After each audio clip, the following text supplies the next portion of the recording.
The rest of you not sure or not applied? Okay. So we will try to cover the current affairs of a few months, and we will be starting with the current affairs of. Why is the surprise look? Not aware that we are starting current affairs? Okay. None of you? Are we in the right class? इनका पूछना एक बार class यही है. Okay.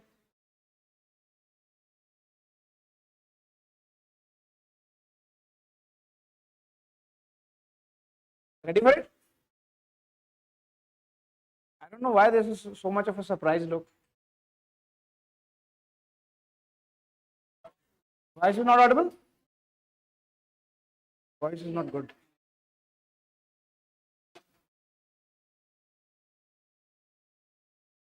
They are telling. Now audible? Okay. Okay. We will be starting with the current affairs. Audible to the last? Okay. We will be starting with the current affairs. We'll quickly read about the important news or important topics that have happened this year and last year, starting with June, and then subsequently we'll move on. Starting with the June.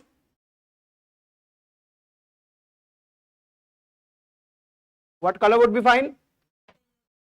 Okay. Common choice. In the school I was in yellow group. Yellow house. Okay. So we'll be starting with the States Reorganization Commission or committees.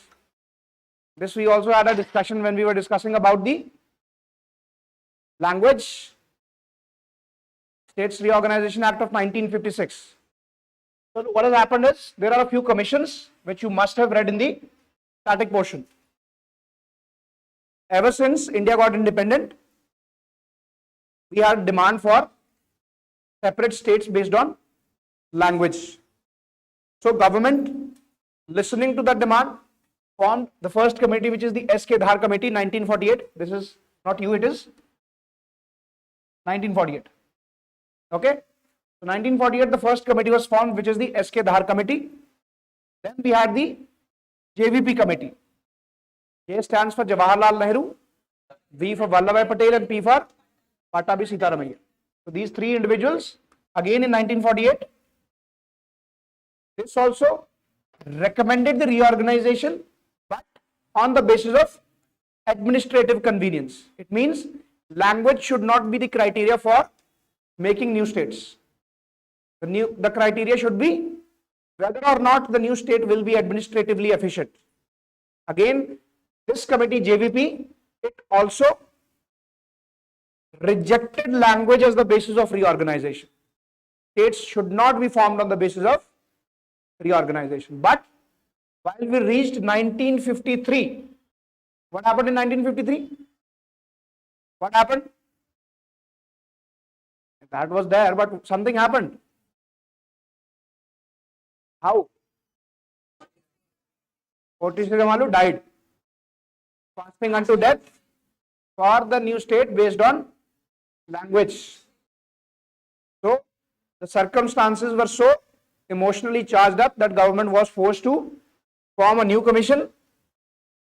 It accepted language as a formula, but still it rejected that we will not have one language, one state. Because morning itself we read there are around about 1652 languages in India. So that ways we will have more states than we have presently the districts. How many districts are there in India? Anyone? 700 something. 730 by the last count. So, Fazl Ali Commission, it identified 4 factors based on which the states should be reorganized. Before this, what was the distribution of states? Before States Reorganization Act of 1956, the states were divided into Part A states, B, C and D, based on whether they were earlier the princely states, the British provinces, the chief commissioners provinces, or finally the D, which is for the Andaman and Nicobar. Only one state was there in Part D states. So 1956, this differentiation was done away with. So the four factors which were identified by the Fazal Ali Commission based on which states should be reorganized. Number one, strengthening the national unity and integrity and security.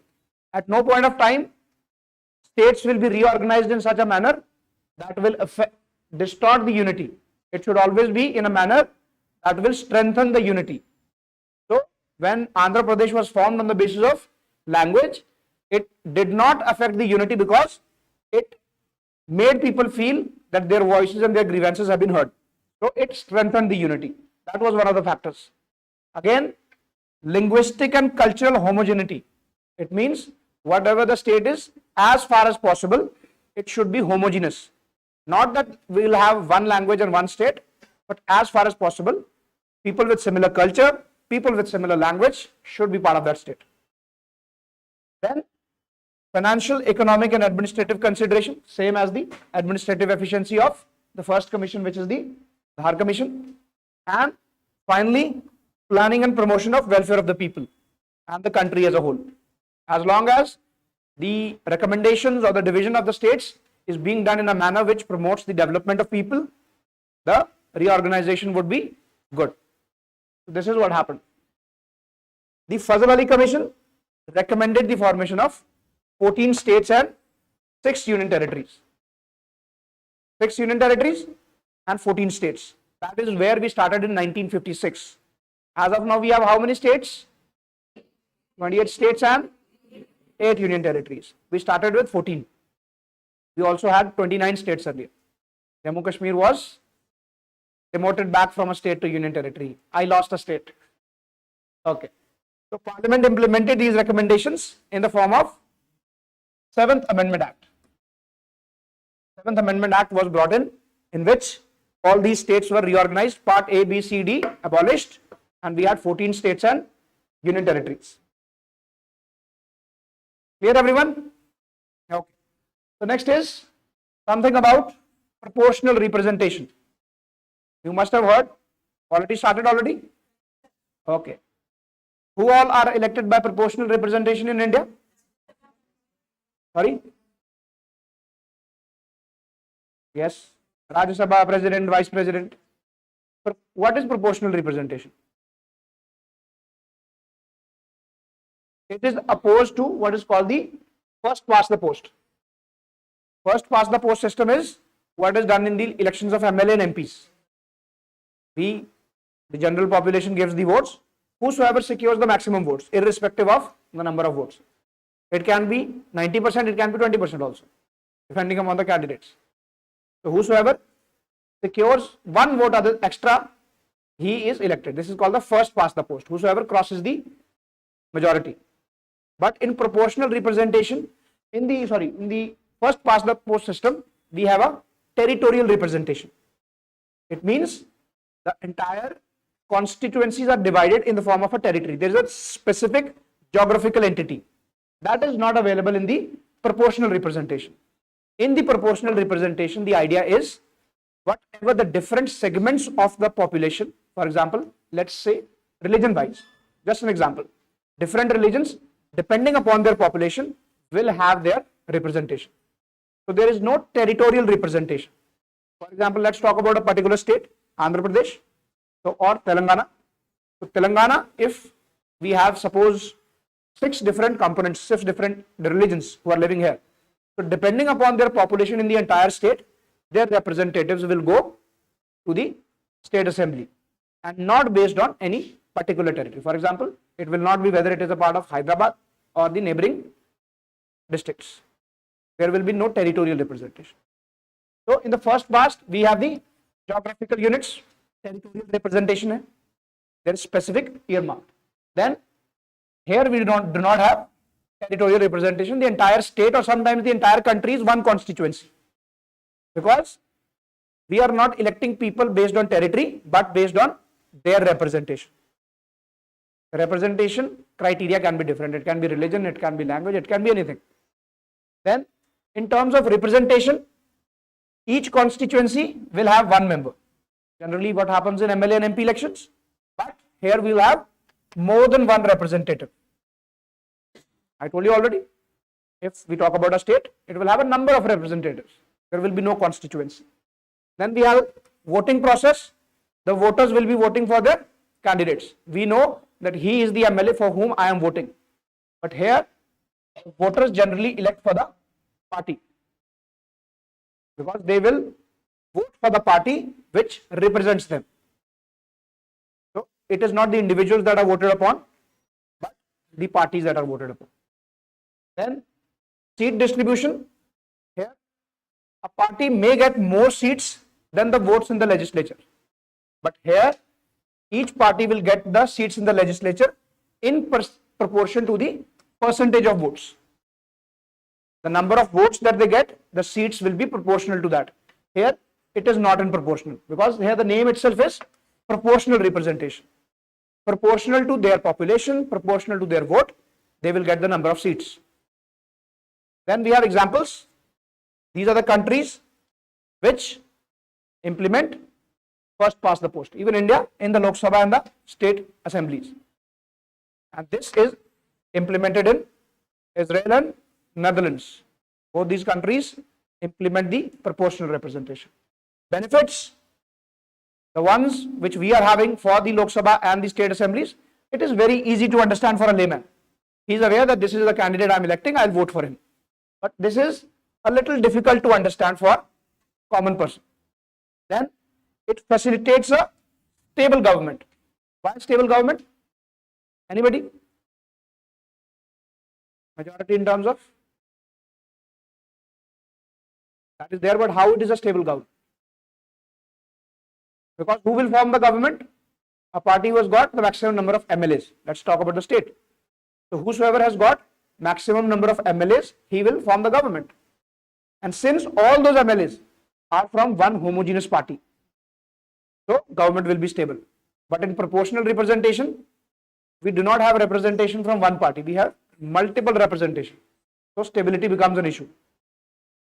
Here we will have more of a coalition governments. Though here also we have coalitions, but here the number of coalitions will be more, because the number of groups, greater the number of groups, greater is the coalition that comes into play.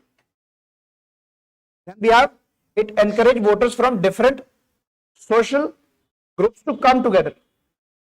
But here, groups will vote for their individual identity. Whosoever is the candidate who represents them in terms of maybe religion, in terms of whatever, or the party, they will vote for them. So it is a kind of divisive policy in a way. Concerns, what are the concerns? Sometimes over or under representation of political parties. Because sometimes a party which wins majority, more than absolute majority, for example, in the Lok Sabha we talk about, if you win more than 300 seats, so, or if you win less seats also, then it becomes a problem. Less seats, how it's a problem? Coalition government, unstable government. But more becomes authoritarian government. So there are problems everywhere. So it does not ensure due representation for minorities. For example, from the present dispensation, we hardly have representation from the minorities. So that becomes a problem sometimes. But here, the proportional representation ensures a representation from all parties. As per the population, the number of representatives will be proportional to that always. Then we have minorities are treated in a fairer manner, because the number of seats they have proportional will be to the population they have. So that's not a worry. And fewer votes are wasted due to more people's preferences are taken into account. Now if you talk about the election of the president, how is the voting done? Suppose you are the voter, suppose you are from a particular constituency of Lok Sabha, so you will vote for him. What do? Suppose there are 5 candidates. Let's take there are 3 candidates. Okay. Now what in the proportional representation, what do? You will vote like this. This is my first preference, this is my second preference, this is my third preference. Likewise, everybody will vote like that. if the first preference votes are able to secure what is called as quota. Quota has a specific formula. If it secures quota, then that is fine. Otherwise, whosoever is having the least number of votes, his second preference votes will become the first preference for the other candidates. So likewise, the process will repeat. So that way, votes are not wasted. Everybody's vote is counted. And it can lead to fragmented legislatures. That's a disadvantage because we will not have a government of one particular party. The government will be from different segments of the society, maybe from 10 different parties. So that consensus regarding laws will not be there. And finally, it may result in more and more coalition governments. Coalition governments directly point to instability. Are we clear on that? Okay. So if we talk about the types of proportional representation, we have single transferable vote, which we follow. Then we have the list system, and then we have the MMPR, which is the mixed member proportional representation. Now what happens in single one? We rank in the order of precedence, 1, 2, 3, 4, just like mentioned in the last line. And we use it in the Rajya Sabha election, state legislative council sometimes, or maybe in the election of president. We use that. Vice president also. But in the list system, the voters do not vote for candidates, they vote for party and not the individual candidates. And in the MMPR, which is the mixed member proportional representation, it maintains a balance between stability and proportional representation used in Germany and Netherlands. So it is a balance between both stability as well as proportional representation. It's a mix of both. What happens here is one candidate is elected from the earlier system, FTPT, first past the post system, means as per the territorial constituency. And then there are additional seats according to the percentage of votes. So it maintains a mixture of both. A few candidates will be elected based on the territorial part, and a few will be based on the percentage of votes that have been given. So that way it is a mix of both the things. The next is Mission Karmayogi. All of you are preparing for civil services. So once you go on to become, this is something you will come across. Basically, Mission Karmayogi is for the capacity building of civil servants. Capacity building means skilling them, giving them the adequate skills which are required to be a good administrator given the requirements of the administration and the use of technology, to make them familiar with that. So the Capacity Building Commission in India, it has launched in 2021 as a part of National Program for Civil Services Capacity Building. Civil services and the civil servants, they will be trained as per this. It has completed now 3 years since it started in 2021. Now what happens here? Main idea is to make sure we are looking for the next 25 years, next 30 years. So we have to train the civil servants for that. What was observed is the predecessors of ours, the earlier civil servants, because many of them may have done their graduation way back in 70s, 80s and 90s when they were not aware how to operate the computers. So when the transition happened, so they found it difficult to cope up with it, to cope with the change. So to ensure that we create professionals and well-trained as well as future-looking civil service, so that they are ready for the challenges of today as well, and maybe 20 years down the line, whatever the challenges are there, they are trained for that. They are already ready for that. Now it will cover all civil servants, which includes the contractual employees. Sometimes statements like these become a favorite for UPSC to ask. He will just tweak a little bit. It includes the training of all civil servants except the contractual employees. And you will think, and yes, it is, so you will mark it right, but don't do that. And the state governments who want it, they can also align their programs to Mission Karmayogi. It has given a 70-20-10 mandate. What is that?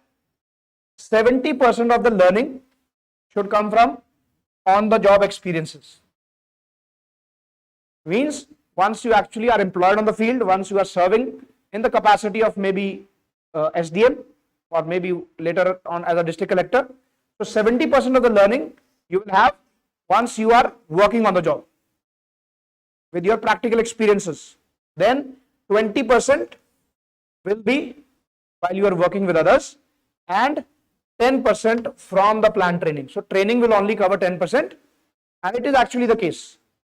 Once you actually go to any service, any sector, the training that is given to you, it is just an introduction. Your actual learning, your actual challenges will start once you actually see the plethora of oceans of challenges that are thrown over to you.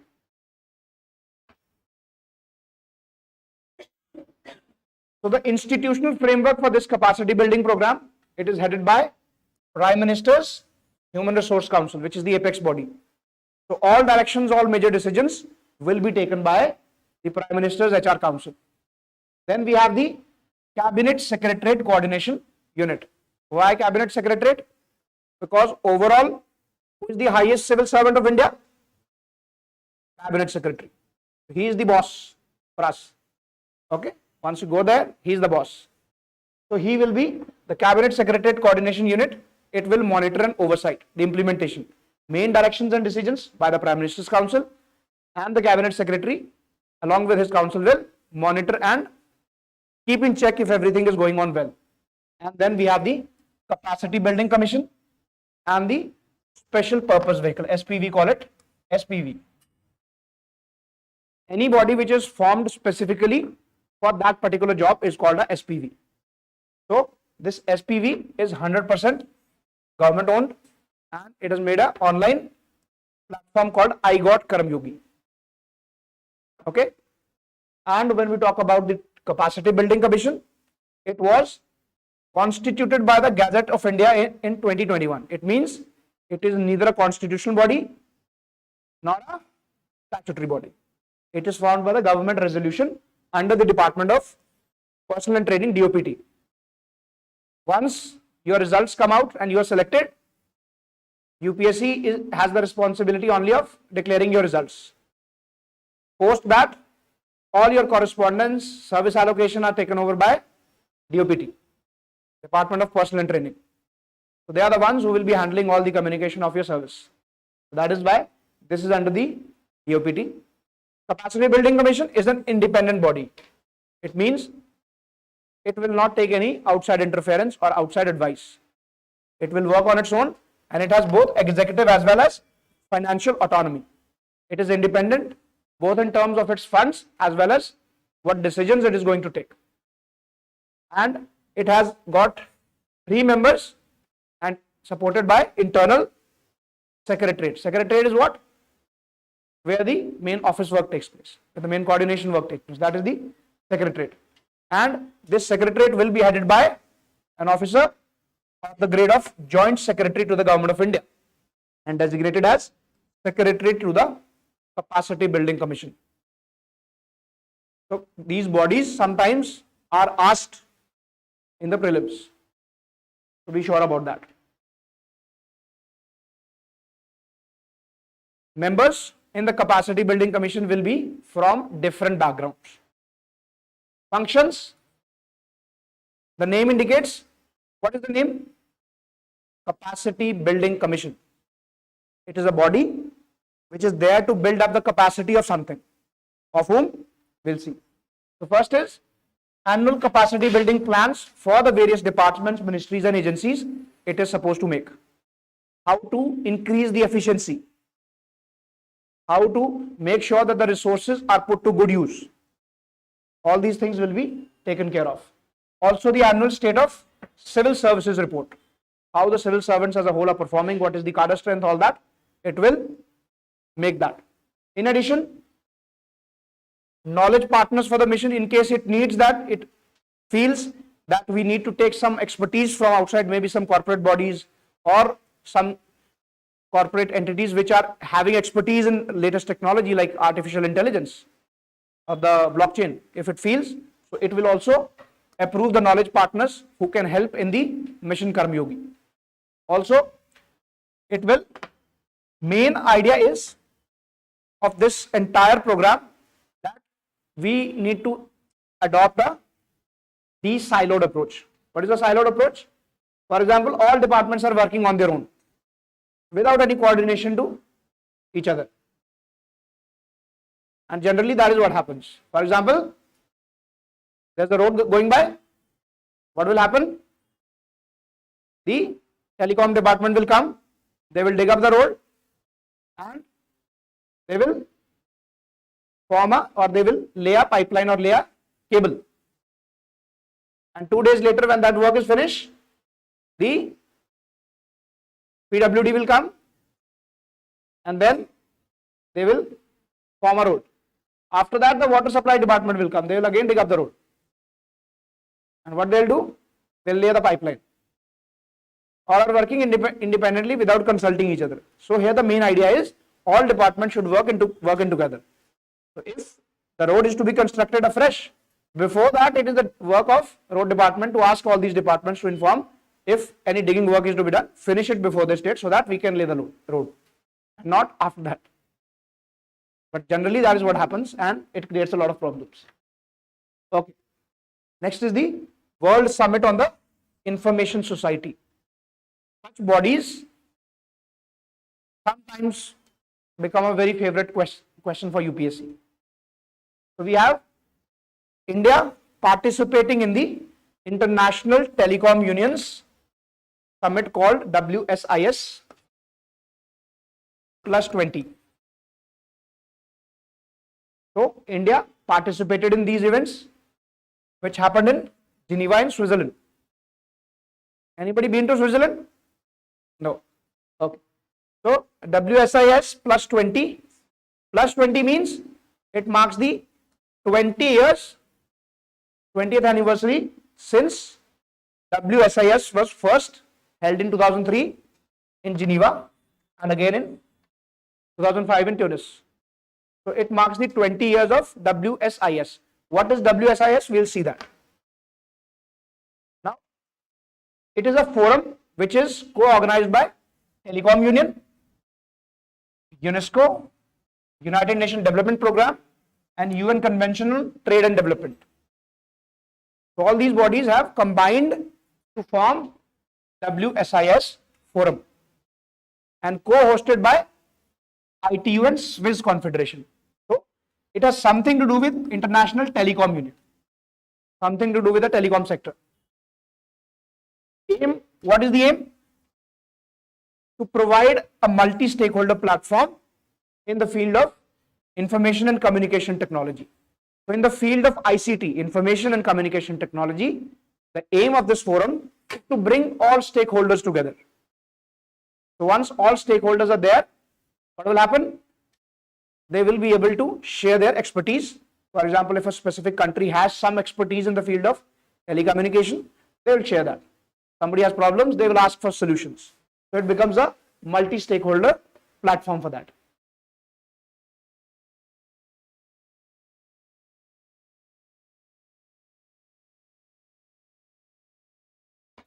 Okay, next is the Post Office Act of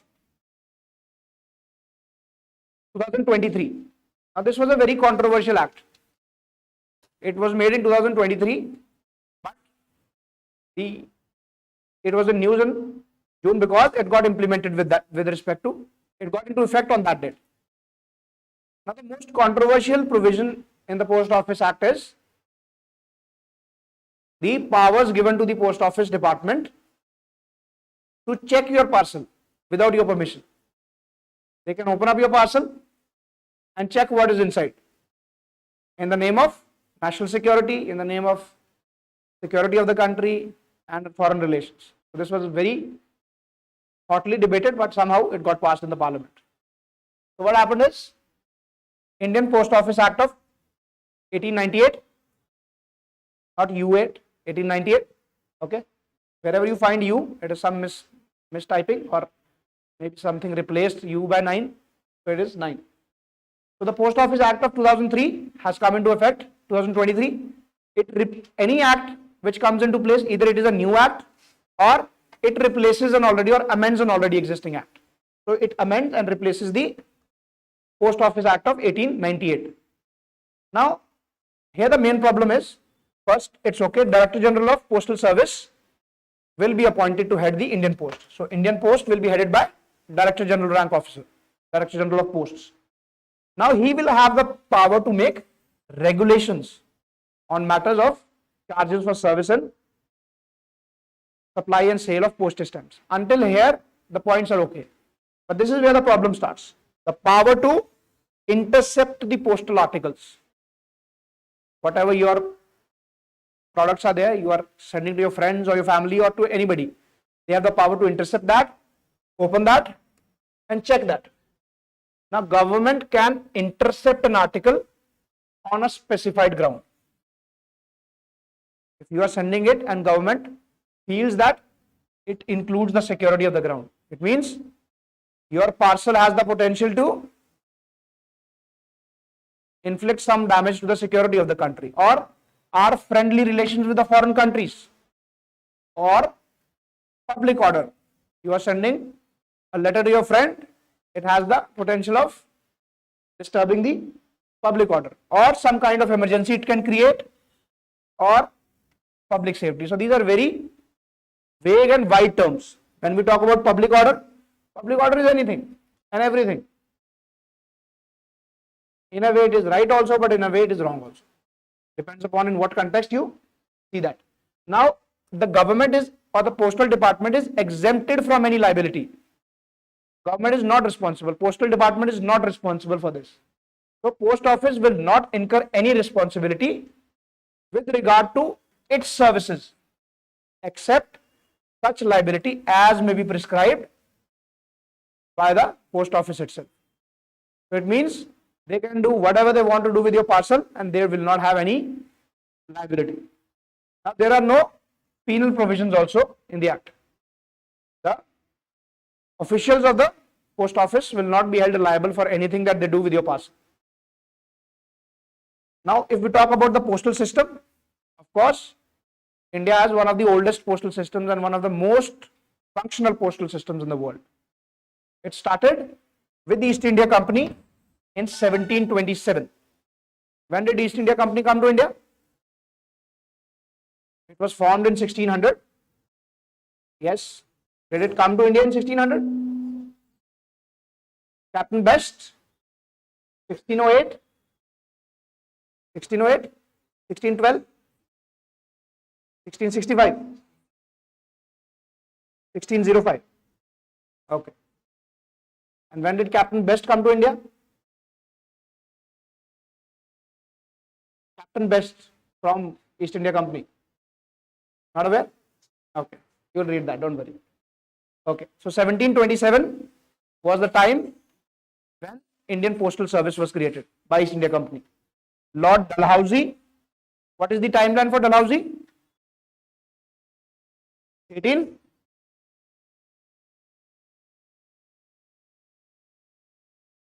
Okay. 48 to 56. He was followed by Lord Canning, who was there during the revolt of 1857. So before that, Lord Dalhousie was there. So Lord Dalhousie recognized Indian post offices as a separate organization of the national importance. So sometimes viceroys and governor general based questions are asked. He is not a viceroy, he is a governor general. Last governor general. Is he the last governor general? No. Lord Canning is.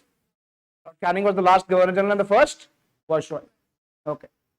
And presently, the present site of the General Post Office in Calcutta is where the first Fort William was established in Calcutta. Fort William was also the place where initially the training of civil servants started, but it was discontinued because of protests by the Europeans themselves. So until very late in the 20th century, the civil services examinations were held in England only, not in India. Okay.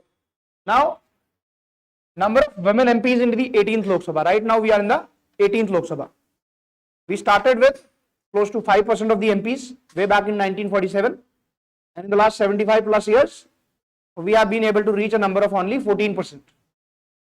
The last Lok Sabha, that is the 17th, had the highest MPs. This Lok Sabha, slightly lesser number. So, 74 women MPs are there in the 18th Lok Sabha, which accounts for 13 G percentage. It is, I think, 4 or 8%, something like that. Last Lok Sabha we had 78 MPs. We had 14% last elections. This election is a slight reduction for lesser women MPs in the Lok Sabha. If we talk about last Lok Sabha had 14.4. So this time we had 13.8. A slight reduction. Sometimes questions related to the patterns will come. The number of MPs have increased, the number of MPs have decreased, women MPs. So that is something. It is hard to understand now. What is this U? Anybody? 9.7? Sure? Okay. So 9.7 of the 797. Right? So 9% of the MPs of the women contestants won in the 18th Lok Sabha. It means total number of women who contested were 797. Out of them, 74 have won the elections. Now, women's representation started, as I told you, in the first Lok Sabha we had 5% only. We have come slightly improvement, but still a long way to go. There are countries like, whenever we talk about women specific issues and particularly the political representation, you should always remember the country with the name. It has close to 60% women MPs because it has 50% reservation for women. So this is the country with the most representation of women. And women members constitute 14% in the Rajya Sabha and 13.8% in the Lok Sabha. So we have made an act in the parliament which provides for 33% reservation for women. It was passed by the government last year. When is it going to be implemented? After the census. The census is somewhere scheduled in 26. Hopefully it happens. Okay. Now we have the 106th Amendment Act. 106th Amendment Act, which we just discussed, Nari Shakti Vandan Adhiniyam. It provides for reservation of women to Lok Sabha and to the state assemblies. 1/3. So just like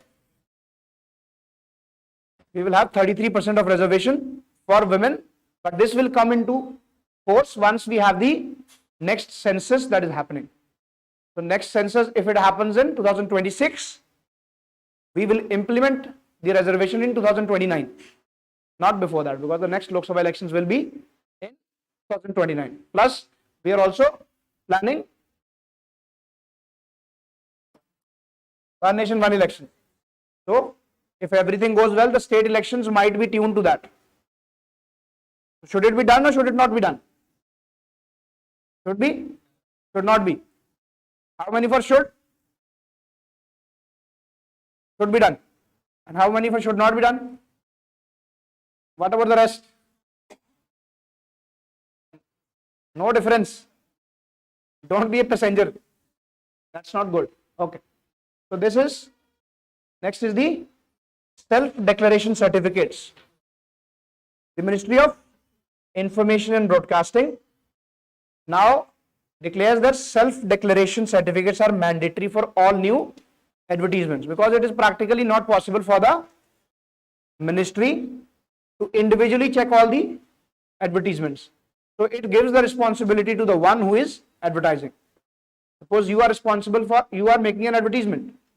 So it is your responsibility that you will give a certificate to the ministry that my advertisement has nothing contrary to the law or to the guidelines. So if tomorrow there is something which is against the law, because you have given in writing, so you will be held responsible and maybe your license will also be taken away. Okay. So Supreme Court directive mentioned that no advertisement is to be permitted without the self-declaration certificate. So all on television, print media, and even on the internet, if you are supposed to make an advertisement, it will be as per the guidelines and you will have to give a certificate to that effect. The self-declaration certificate will be signed by the representative of the one who is advertising or the agency which is helping the advertiser to make the advertisement. And this certificate will be submitted through the portals. And we have the Broadcasting Seva portal for TV and radio, and we have the Press Council of India's portal for internet as well as the print agency. So different portals for different agencies, but they will submit their SDCs, self-declaration certificates for that. Okay. So Press Council of India, it is a statutory body. What does it mean? Statutory, there is a parliamentary law which forms it. Quasi-judicial, what does it mean? Kind of semi-judicial. It has judicial powers. So it is not a judicial body, but it has powers similar to that. That is why quasi-judicial. Then it is autonomous authority, independent authority, not to be interfered upon by the other organs of the government, formed by the Act of 1978. Role to ensure that the freedom of press is there. How effectively is the organization functioning? Yes or no? Effective? How many for effective? Not effective? Yeah. Okay. So, freedom of the press, it means the press is not under any kind of subjugation by anybody. It consists of chairman plus 28 members. Now, the composition, chairman should be a retired judge of the Supreme Court. This is about the chairman, because the total membership is 1 plus 28. The chairman has to be the retired judge of Supreme Court. Then, nominated by a committee. Committee constitutes of chairman of the Rajya Sabha. Who is the chairman of the Rajya Sabha? Vice President. Then, Speaker of the Lok Sabha, and one person elected amongst themselves by 28 members. So, this chairman, who will be a judicial member, retired Supreme Court judge, he will be appointed by 3-member committee, which includes Rajya Sabha chairman, Lok Sabha speaker, and 1 member who will be appointed by the remaining 28 members. So there are 3 members. Clear? Any doubts? Okay. So next is the Manama Declaration. So sometimes a simple question will come, the Manama Declaration which was in news constitutes which of the following, is regarding which of the following. All that you need to know is, this is related to what? That's all. So this declaration which was adopted by Arab League, it called for deployment of UN peacekeepers in the occupied Palestinian territory until a 2-state solution is arrived at. So you must be aware, whenever a question on Manama Declaration comes, it is related to Arab League. We'll see what Arab League is. The countries of Arabian Peninsula it constitutes. And what is it talking about? It is talking about the occupied areas of Palestine to be under the UN peacekeeping forces until a permanent solution is arrived regarding the Israel-Palestine issue. Now, Arab League was established in 1945. Obviously, for what? For any disputes and for regional cooperation between the members of the Arabian Peninsula. Middle East and North African countries constitute Arab League. Now we have Quad. Earlier we have read about, or you must be aware about, Quad. What are the countries in Quad? India, Japan, Australia and US. Similarly, there is a new grouping called Quad. So Chinese aggressions in the Indo-Pacific. Again, Quad is also somewhere or the other because of China. So Squad is also because of the China. It is a minilateral. What is a minilateral? What is multilateral? What is bilateral? Bi means two, between two countries. Multilateral, between a lot of countries. So between a lot of countries and between bilateral. Somewhere in between two, where we have 4 or 5 countries, not many countries, but small groupings. So these days, we are seeing more and more minilaterals, where we do not have extensive groupings of 15-20 members, but small 5-6 members coming together, like Quad, like BRICS. Now BRIC has also expanded. So minilateral between US, same as Quad, Japan, same as Quad, Australia, same as Quad, only Philippines replaces India. So very easy to remember. Quad and Squad are same, only difference is India gets replaced by Philippines. And Philippines has territorial disputes with China with respect to South China Sea. South China Sea, and there are a lot of islands in the South China Sea. Spratly Island is there, Paracel Island is there. China also has disputes with Japan also, with Vietnam also. So that area of South China Sea, you must be aware of the map. Map you must be looking at.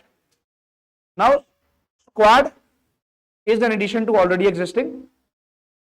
Quad we already discussed. What is AKUS? Here the name is itself containing everything. A stands for Australia, UK, US. Okay, very easy. You don't have to remember anything. It was also formed a couple of years back, in which Australia, UK and US came together. Then we have the US, Philippines and Japan trilateral, bilateral, trilateral, minilateral, multilateral. Okay. Then also another trilateral with US, Japan and South Korea. So US is focusing upon the Indo-Pacific in order to check the Chinese aggression. Okay. This is already covered, that slowly and steadily we are moving more towards minilateral rather than any big multilateral or big bodies.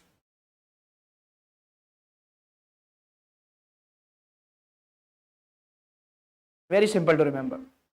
US, Japan, Philippines and Australia. These are the 4 countries. No need to make a code word here because we already know it. Only thing to remember is India is replaced by Philippines.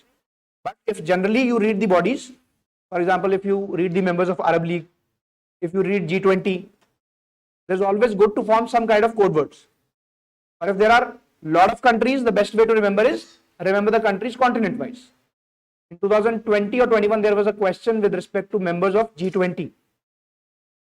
If you remember, it's a free 2 marks. If you don't remember, it's minus or negative. Either it is negative or it is 0, depending upon whether you take the risk or not. So remember these countries continent wise. For example, how many from India, Asia, then Africa, Europe, like that. It is very easy to remember that way.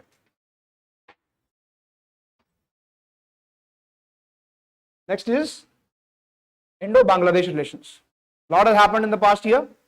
Post Sheikh Hasina was thrown away from the office and she had to fled and come to India. Was India right in giving asylum to her, or should India extradite Sheikh Hasina? How many of you believe that Sheikh Hasina should be sent back to us to Bangladesh? Anyone? What reasons do you find that she should be sent back?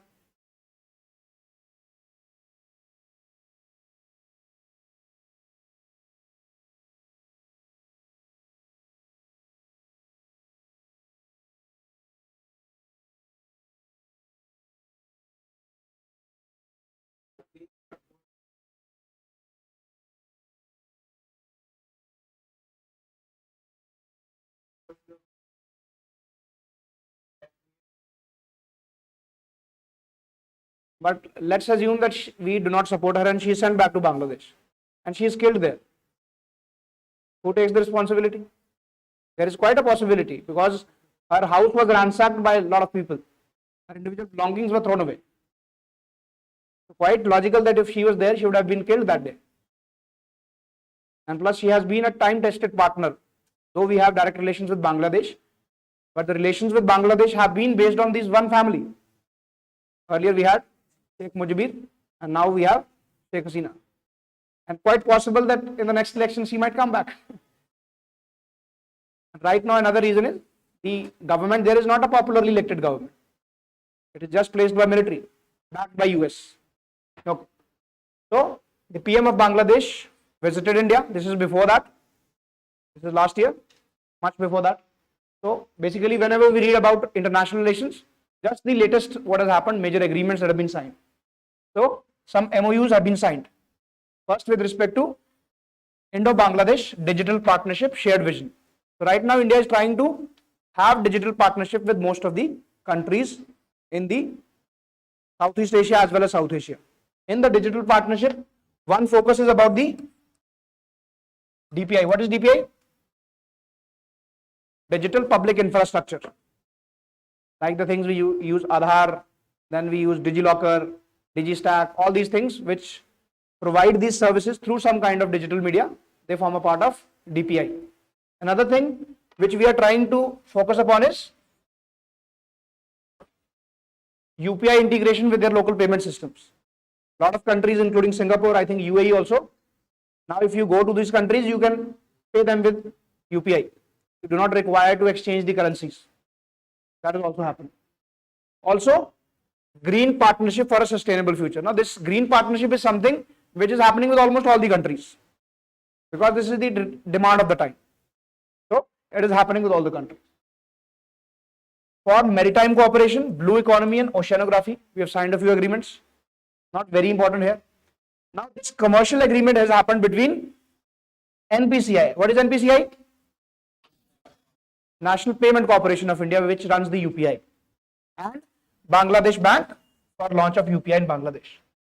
So an agreement has been signed. Bangladesh becomes a part of it. Singapore is already there. Then UAE is already there. I think Maldives is also in the pipeline. And joint technical committee for discussion of renewing the Ganga Water Treaty. So both Ganga as well as Brahmaputra join, and when they enter Bangladesh, what name is given to them? Padma? Sure about that? I think first it is called Jamuna, and then when it combines with Brahmaputra combines with Ganga, it is called Padma. But please do look into it. It is given in Geography NCERT. And river-based questions are asked. 2023, the question was asked regarding the tributaries of Indus. All the tributaries were mentioned. The confusion was with respect to only one statement, and that statement was when all these tributaries merge together, finally they combine with the last tributary. Which is the last tributary? Which is the longest tributary also? I think the answer was Satluj. Satluj was the answer, I think. So such questions are asked. Rivers, river tributaries, major. Indus is a major tributary. Since I belong to a place where Chenab flows, I marked it Chenab. I think it was wrong. Okay. So military exercises, already, always one or the other question will come from military exercises. Do one thing for the notes that you will be making. These are notes which is self-sufficient for those who are appearing 25 or 26, as long as available to you. And jahan khatam ho jayenge, then post that you can make your own notes. But military exercises and reports, you should write in one single sheet so that you do not get confused. You have one single sheet, write all the military exercises, all the reports that are published, who publishes whom. That's it. Not the findings of the report. For example, Global Gender Gap Index, World Economic Forum. Whatever the report, just write that much.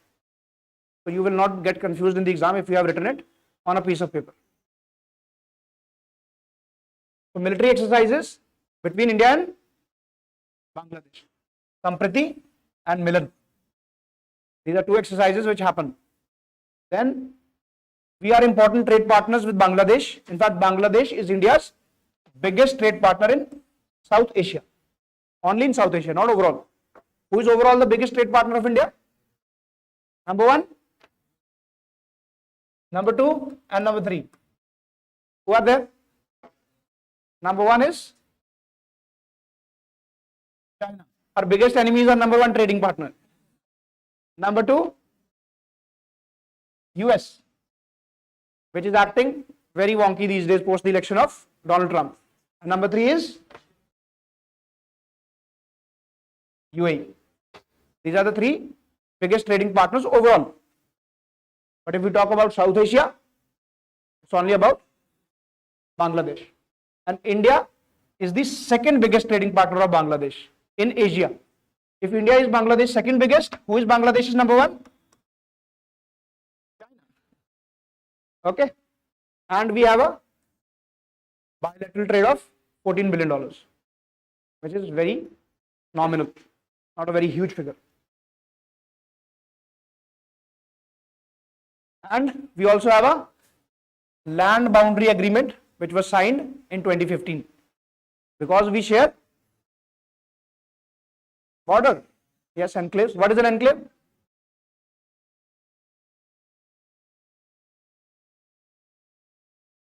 What is an enclave?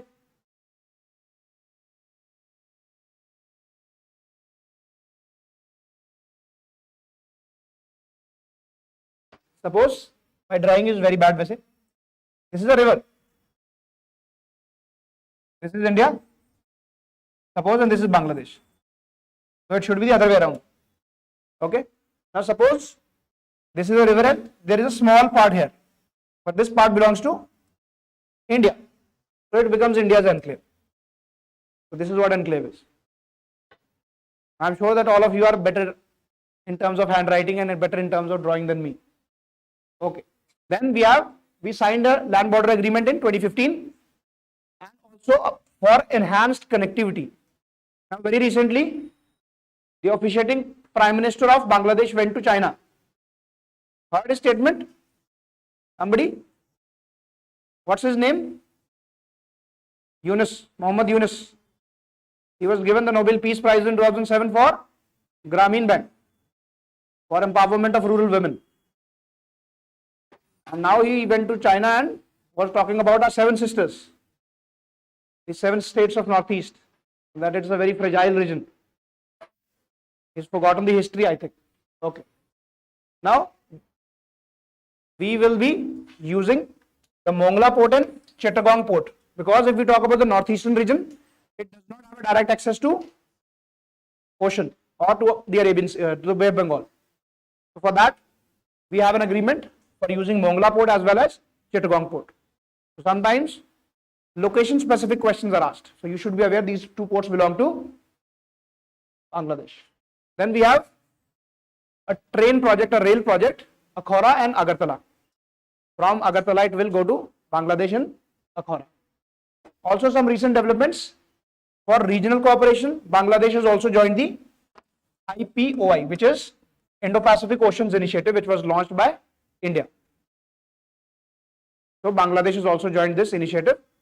Main aim is free, open and inclusive Indo-Pacific. Wherever the organizations which you talk about the maritime domain in this region of Asia and Pacific, the main aim will always be free, open and inclusive Indo-Pacific. It means it is accessible to all, not under like coercive things which are being done by China. For power and energy also we are collaborating with Bangladesh. Next we have the G7. Before G7 we had G8, but post 2014 annexation of Crimea by Russia, G8 became G7 and Russia was removed from that. So India participated in the 50th meeting of G7, where it happened, Apulia in Italy. And here India was invited as an outreach country. India is growing economically, so that is one of the reasons India is invited to G7. Sometimes location based questions are asked, so you should always be aware where that city is. Sometimes questions will come for match the following. Apulia may be written with Portugal. You should be aware it is not, it is Italy. Now G7, basically it is an informal grouping, it is not a formal grouping of democracies, top 7 democracies who meet annually for global economic policy. Main aim is economy, business and other transnational issues which might come up. The issues that the world as a whole is facing, it discusses it. For example, migration, climate change, conflicts. But the biggest irony is the biggest contributor of the climate change and pollution, and also one of the biggest economies, US, it has withdrawn from the Paris Agreement because Donald Trump feels that it is a waste of American resources. Having forgotten that America is one of the countries which has contributed the most to greenhouse gases. 1975, G7 was formed as a response to energy crisis during the era of Gulf War. So, as a response to energy crisis, G7 was formed.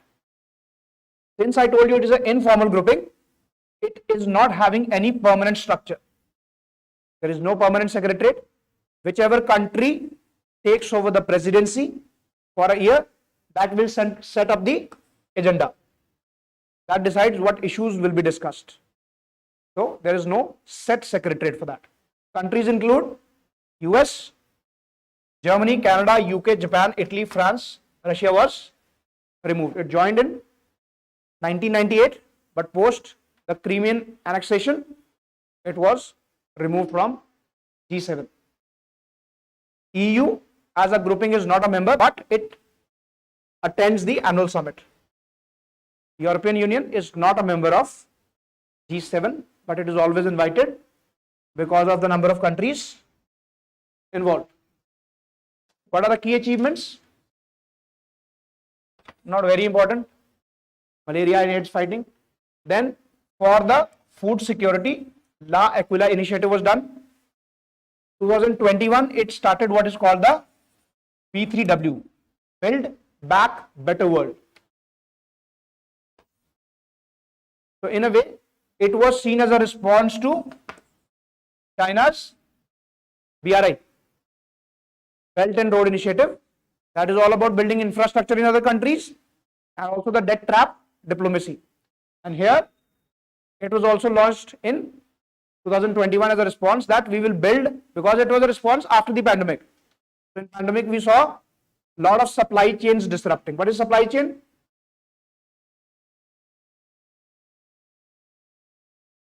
Suppose you buy iPhone, assembled somewhere else, materials coming from somewhere else, sound system coming from somewhere else, screens coming from somewhere else, and final assembly taking place somewhere else.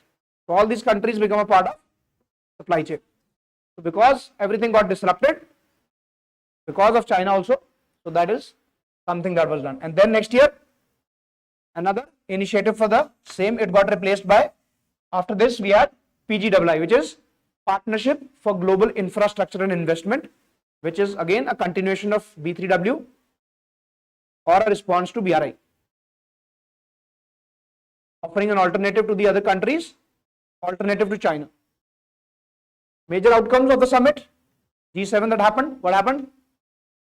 In the energy field, they have decided to reduce the greenhouse gas emissions by 43% this decade, then 50% by 50%, 60%, 60% by 2035 compared to the 2019 levels. So whatever the emissions level was in 2019, we will reduce 43% by the end of this year and 60% by 2035. 2030 tak 43%, 2035 tak 60%. And energy for growth in Africa. A question might come, the Energy for Growth in Africa initiative was launched by which of the following organizations? It might mention World Bank, G7, G20 or some other thing. So it is launched by G7. And also for health and food security, it launched the Apulia Food Systems, basically to enhance the world food security. Food security is an important issue world over. A lot of countries, a lot of poverty, especially in Latin America, in Africa, and even in Asia also. So to tackle that, it has done that. Now next is Indo-France relations. So what is the first thing that comes to your mind when we talk about France? Okay, Paris is fine, Eiffel Tower is fine, but other than that, in terms of relations, louder, louder. I did not get anything. Sorry? Rafale. Heard of Rafale? What is Rafale? Rafale fighter jets. Rafale fighter jets, which we have procured from France for the Indian Air Force. Now we are in the process of buying Rafale M. What is M? Maritime for Indian Navy. Heard of the indigenous carriers that we have built? Carriers, not fighters. For the Indian Navy, INS Vikramaditya and INS Vikrant. So we need fighter jets for that. So these fighter jets will go for that. Okay. Now, both the countries focused on something called Horizon 2047. Prelims will not ask you to write anything. It will only ask you to identify what is written. You're not supposed to cram everything, but just relate somewhere. Horizon 2047, it will give you the option signed by India with which of the following countries. And then you will start flying like the Rafale. Aim is not to fly and come to the answer as soon as possible. So, Horizon 2047, we have signed and focusing upon both the countries. It has three pillars. First is for security and sovereignty. Second is partnership for the planet. Means focusing upon the Paris Agreement and the climate change, Solar Alliance, and then partnership for the people. So these are the three pillars which we will be focusing upon, and in people we will be focusing upon migration and mobility. Because why migration and mobility? A lot of Indians go to countries in Europe and US and Australia for work. A lot of migration keeps on happening. So for to ensure a smooth migration, unlike what is happening in US, through illegal routes as well, and people are being deported back. So that is something. India and France has also announced a defense industrial roadmap where we will be co-designing, co-development and co-production. Co-production means both of us will come together to produce something. Ultimately, it will help in the coming years in Make in India. Why do we need to co-design? Because they have the technology and the expertise. Once we work together, we will learn from them. Once we learn from them, ultimately we will be able to do it ourselves. France is India's second largest arms supplier. And this report with respect to the arms is always published by an institute called SIPRI, Stockholm International Peace Research Institute. Unfortunately, the name is such, but it has to focus on the number of arms and ammunition that is being exchanged by the countries. Military exercises, Varuna and Phoenix.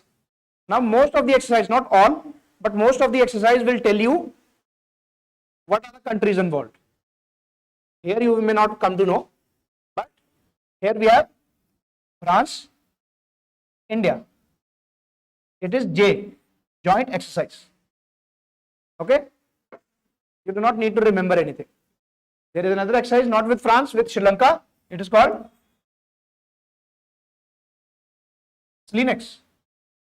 Sri Lanka, India,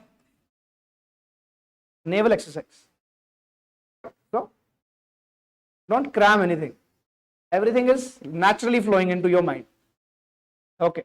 And we also have some multilateral exercise. Multilateral means not just India and France, there are other countries also. One is the Orion and the other is La Perouse. These are multilateral exercise hosted by France, India plus other countries are also there. So we are also collaborating on future launch of launch vehicles as well as Krishna Earth Observation Mission. It is a satellite which will be launched by India and France. So Krishna, you must remember India and France. Sometimes questions are asked like that. But he will mention that Krishna is a mission which is being jointly developed by ISRO and NASA. So there, a fail should not fly. Okay. Economic cooperation. France is one of the largest investors in India with respect to FDI of around about $60 million. $659 million. It has become a code word now. Okay. And India's Tata Group and Airbus, they will be manufacturing civilian helicopters for the transport. Where are civilian helicopters used? Any examples that you know? Hospitals. Which hospitals have you seen? I have not seen anywhere.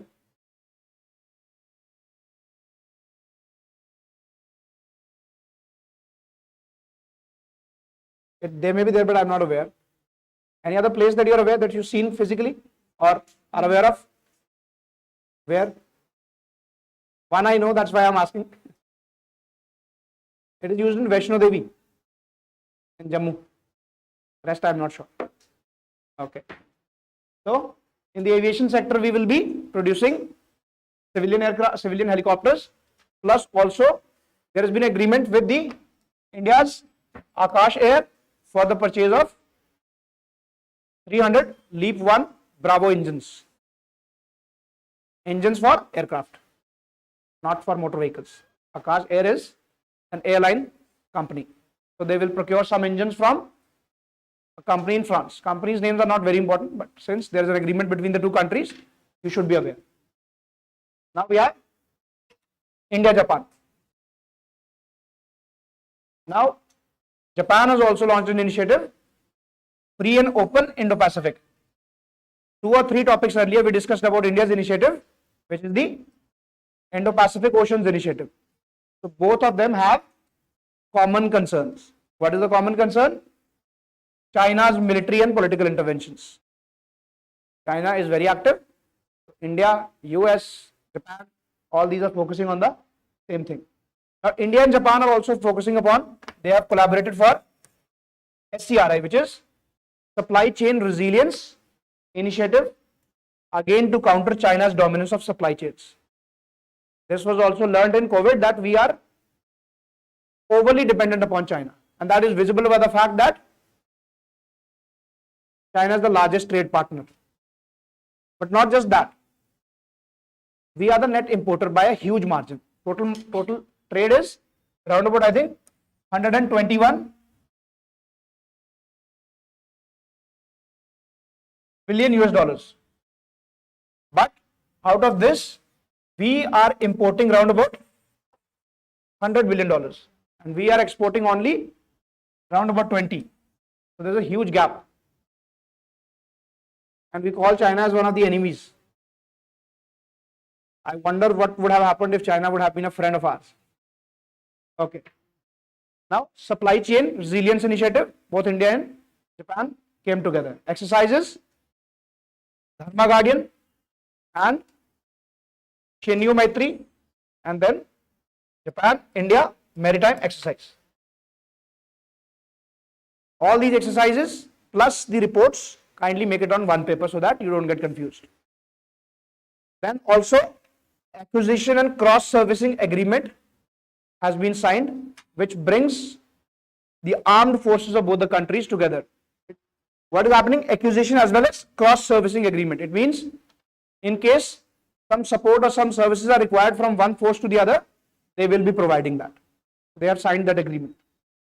Also, Clean Energy Partnership was announced. This is something that will happen with most of the countries because that is the demand of the time. Also, India and Japan are collaborating for growth in Africa with the Asia-Africa Growth Corridor. But the problem here is, though we have signed the agreement with Japan, but as of now, nothing much has happened on ground. This is one problem with India's projects abroad, just like India's projects here also. They are not being completed in time. Japan has a project in India also for the Ahmedabad-Mumbai bullet train. But that is also put on hold. That is because of some environmental concerns. Because that route passes through a forest. The forest name, if I am not wrong, is RA Reserve Forest in somewhere in Mumbai. Along that route, a lot of trees had to be cut and the local population protested against it. So as of now, that's on hold. So Africa Asia Growth Corridor. In addition to that, India Vision 2025. It is involving the development of Northeast region, and it will converge India Act East policy and Japan's FOIP policy, which we discussed just now. So India will be focused on our Northeast plus India's Act East policy, in which we are focusing on Myanmar and the other Southeast Asian countries. Both of them are collaborating for a lunar mission, UPEX. We will be sending a joint mission on the moon. We have already sent our Chandrayaan 3 also to the moon. We are planning Chandrayaan 4 as well. But UPEX mission will be with Japan and not with NASA. Don't get confused. Okay. India has boycotted the Osaka track. Japan was the chair at G20 summit in 2019. So Osaka track is basically about the digital trade. The trade which happens through the internet. So India did not join that for fears of our markets, our small marginal players. If we flood our markets with the foreign products, then somewhere our small businesses will be hit big time. So India did not join it. Osaka track was a plurilateral, just like multilateral, the word plurilateral. It is, all that you need to remember is Osaka track is for the digital trade. Then we have the nuclear weapons arsenal. The report that who holds how much nuclear arsenal. Who will publish this report? CIPRI. Okay. All these reports concerning armaments will be published by CIPRI. That is the major institute. Now, what has it highlighted? That there is a rise in the total of nuclear weapons and warheads. What exactly has happened? Let's see. Now, India's arsenal of nuclear weapons, it has increased from 164 to 172.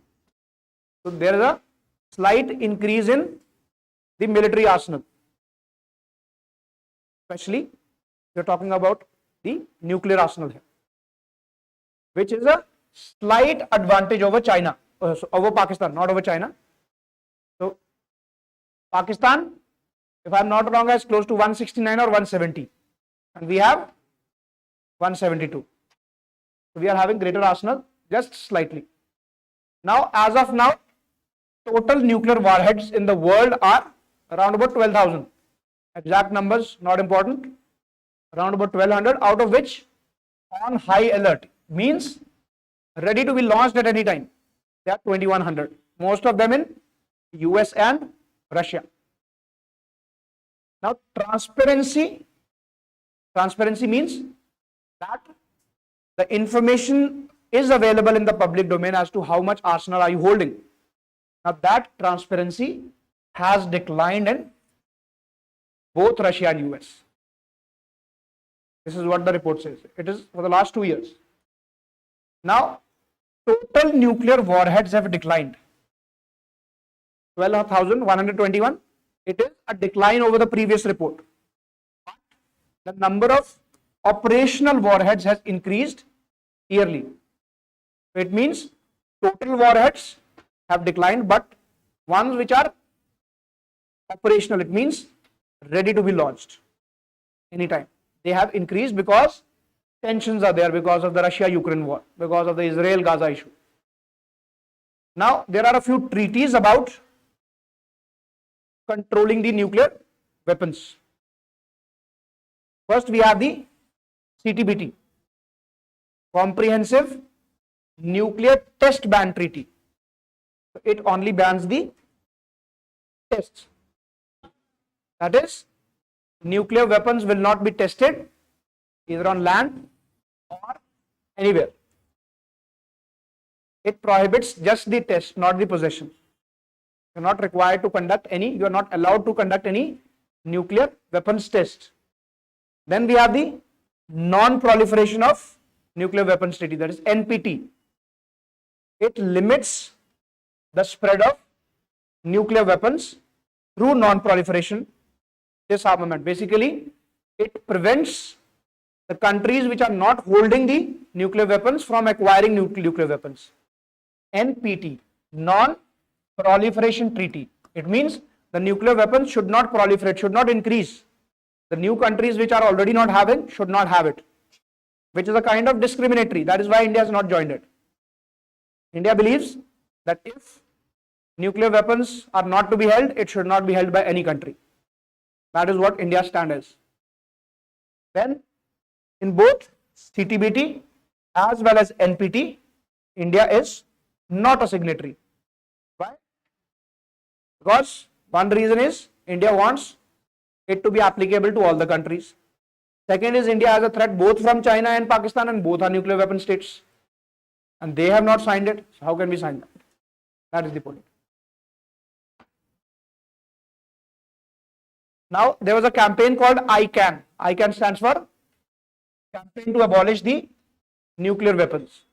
It is a non-governmental organization's collaboration which aims to eliminate the nuclear weapons from the face of the earth.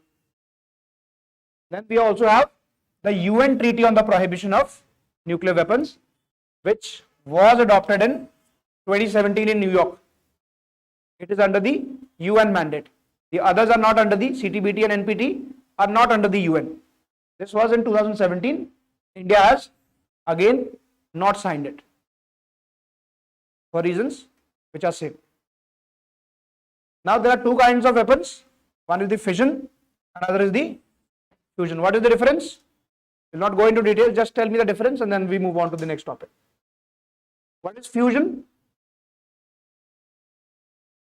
The sun is the fission or the fusion? How many for fission? For the sun. And how many for the fusion? Fusion. Fusion. The sun works on nuclear fusion. Fusion means two smaller atoms come together to produce a larger atom. For example, two hydrogen atoms combine to produce a helium atom. And fission is disintegration. A larger nuclei splitting into smaller ones. As of now, all the nuclear plants that are coming, nuclear power plants also, they work on fission. Studies are going on for fusion. You have heard about the CERN laboratory in France?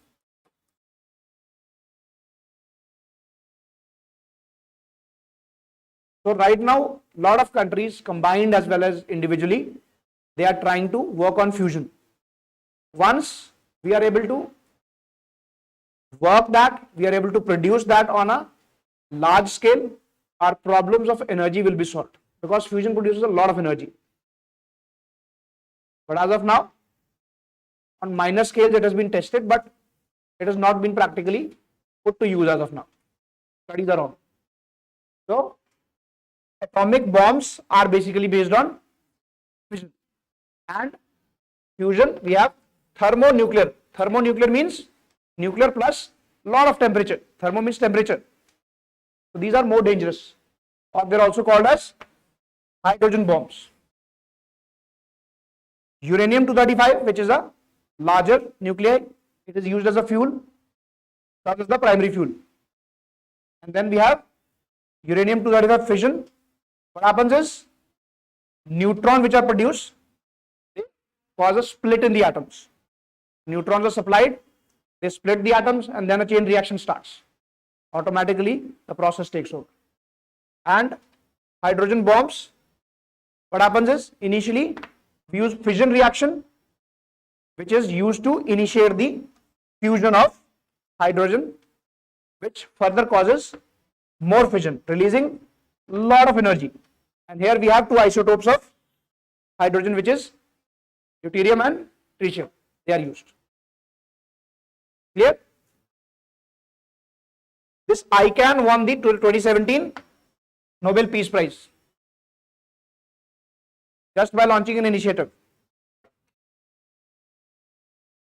Okay. Next is India and Italy relations. India-Italy strategic partnership. Now, Italy is India's fourth largest trading partner in EU, not worldwide, just within EU. It is the fourth largest trading partner. Again, we have another migration and mobility partnership. Okay, migration and mobility partnership for ensuring a smooth transition, smooth movement of laborers and other people from one country to the other. In the technology domain, we have the Executive Program for Cooperation, which is to promote joint research in the field of science and technology. Not very important, just a normal information. In terms of the exercises, we have the PASEX exercise and we have Milan, which is a naval exercise. Milan we also add with Bangladesh. Sometimes the names are similar also. UPSC will not ask you that, don't worry. UPSC will not confuse you unnecessarily.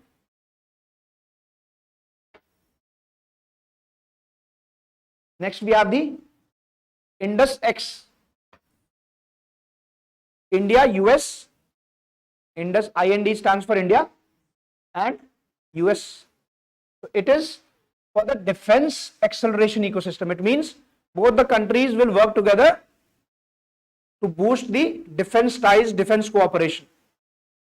Mostly it will be to India's advantage only because we are more dependent than US is dependent upon us. So 2023, it was launched under the initiative called ICET. What is ICET? Initiative for Critical and Emerging Technologies. Now there are a few initiatives like one we talk about ICT. Then we have MSP. What is MSP? Mineral Security Partnership, not the minimum support price. We are talking about the defense domain and also about the critical minerals. Now, one problem which we are facing as a country is our over dependence on China for the critical minerals. 80% of the critical minerals that we use come from China. So we need to diversify because over dependence on China means we are somewhere compromising our security. So these are US-led initiatives, ICET and MSP. In addition to this, we are also having MOUs signed with other countries like the Lithium Triangle countries. What are the three countries? Lithium Triangle, ABC. Lithium Triangle, South America, there are three countries, Argentina, Bolivia, Chile. These are three countries which have huge reserves of lithium. So we have signed some agreement with Argentina. Also, we are in talks with Australia. I think something signed. Central Asia also, some countries like Uzbekistan, we are in touch with them for signing MOUs because we need to diversify our supply chain in terms of critical minerals. Now, this Indus X is basically providing a platform for both the defense companies in India as well as US so that they support each other in terms of production. We will use their expertise, they'll use our experience, and we will combine to produce defense products which we require. Then we have Indus X Gurukul. What it is? It is a information series for defense startups. Basically, for any startup, knowledge is something which is very important. Technology is something very important. So for giving that information, this Indus X Gurukul has come up. In terms of the defense cooperation, in 2019 or 2016, I think, 2016, we were designated as US's major defense partner. There are 4 major agreements which US signs with its major defense partners, and we have signed all 4 of them. What are these agreements? One is the LIMOA 2016. LIMOA stands for Logistic Supports. Logistic means the material that is required. or support logistic exchange memorandum of agreement. This is all not important. What is important is logistics. That is the memorandum of agreement. So this agreement enables logistic cooperation between India and US in the defense sector. Then we have COMCASA. COMCASA is for communication compatibility. It is communication compatibility and security agreement. So it means we will be able to communicate with the US forces through some channel, and their equipment and our equipment for communication will be compatible with each other. So generally the forces do not communicate on mobile phones. They have separate communication equipments, separate networks, and separate lines for that. Landlines are there, even the mobile phones are there, they are totally separate. Satellite phones are there, totally separate, they are encrypted. So to make sure that our communication is compatible with them, we have signed an agreement called COMCASA. Then we have Industrial Security Agreement. This is for boosting the defense industries in both the countries. And then last one to be signed was BECA, which is the Basic Exchange Cooperation Agreement. This was the fourth one, and with this we completed the 4 agreements which US signs with its major defense partners. Talking about the ICT, I've already told you what ICT is. It is in response to our over dependence on China. And China controls not just for India, the critical minerals and AI and all that is based on rare earth metals. And most of the rare earth metals in the world are found in China. Why are they called rare earth metals? Anyone? That is partly true, not exactly true.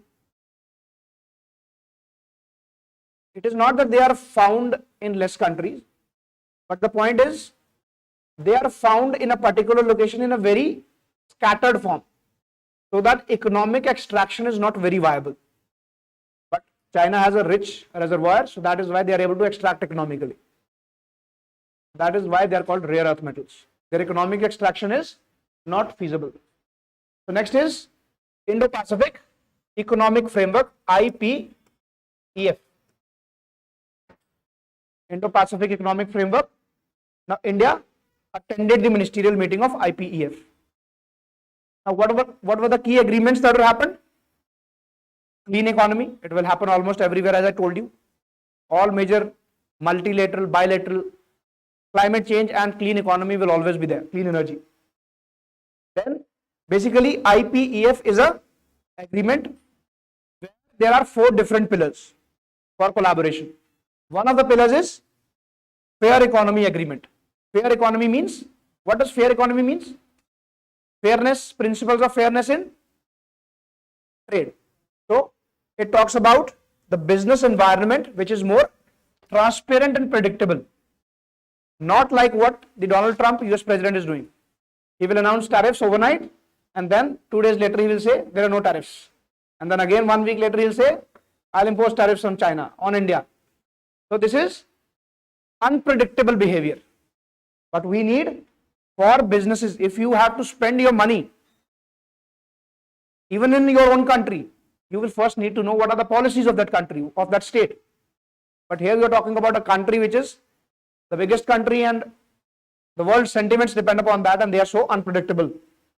Next, we have the cooperative work program.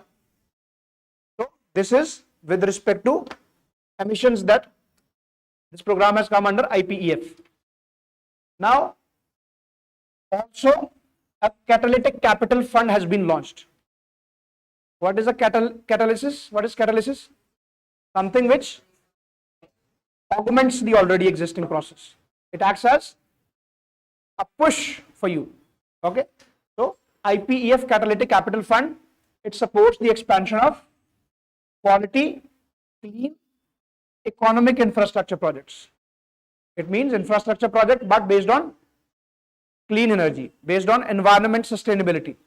So it is focusing upon that. Now these agreements, all these agreements which are signed under IPEF, they will only come into force when at least 5 partners complete their internal legal procedures. Means they will make their own laws in the country and they will ratify them. Only after 5 countries do it will this agreement come into force. and India has not formally signed these agreements as of now.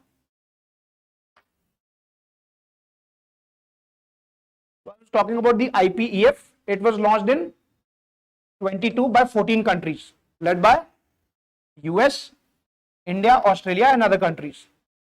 Indo-Pacific. Indo-Pacific, again, the same area that we have been talking about. What is the objective? Economic engagement is to be strengthened. We will boost each other's economy. Then, as I told you, it has 4 pillars. What are the 4 pillars? Number 1 is trade. Number 2, supply chain. Then we have clean economy, and then we have fair economy.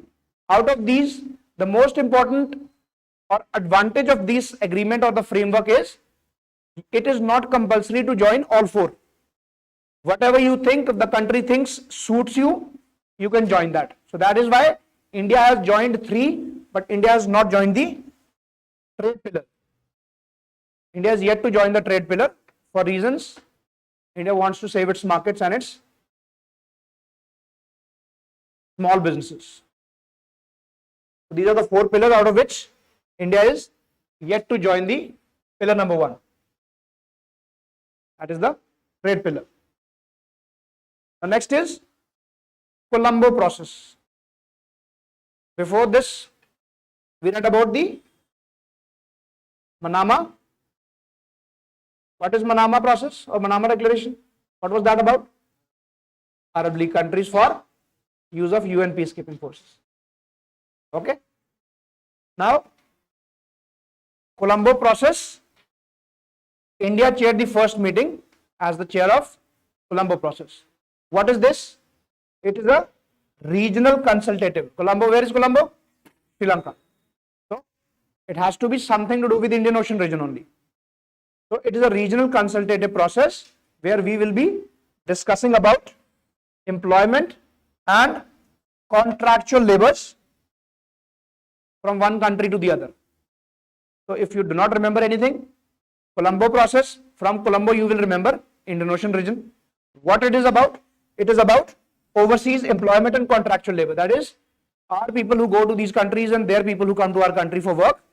It is for their benefit and streamlining the overall management of these workers. So there are a total of 12 member states of Asia, because it is a Colombo process. Bangladesh, Sri Lanka, and other countries of South Asia and Southeast Asia. India is one of the members. Since it talks about the movement of labor from one place to the other, the UN's International Organization of Migration, which is IOM. Since migration is involved, movement of labor means migration from one place to the other. So, the International Organization for Migration, it provides the technical and administrative support. Then we have the revised priority sector lending norms. What is priority sector lending? Started with economy yet? No. Done with it?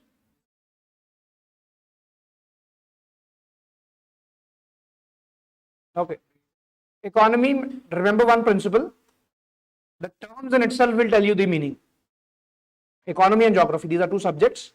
If you understand the individual terms, you will understand the entire thing. So what is priority sector lending?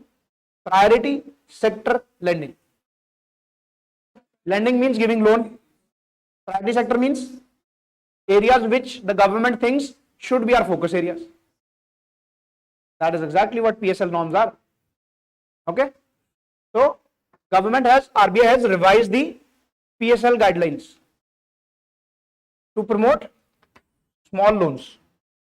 So, whatever the areas which include agriculture, which include even the renewable energy, all these areas, government notifies that these areas will fall under the priority sector.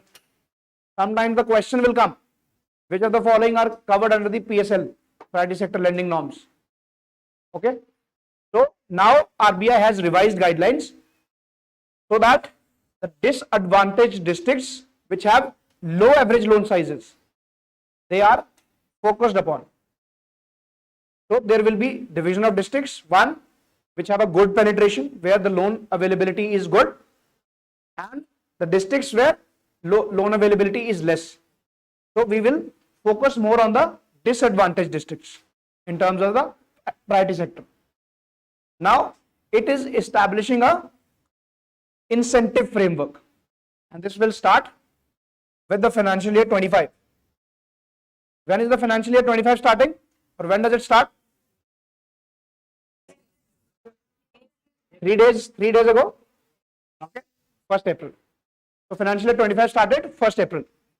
So this will come into force. This will already come into force. Now more weight will be given, that is normal weight is 100%.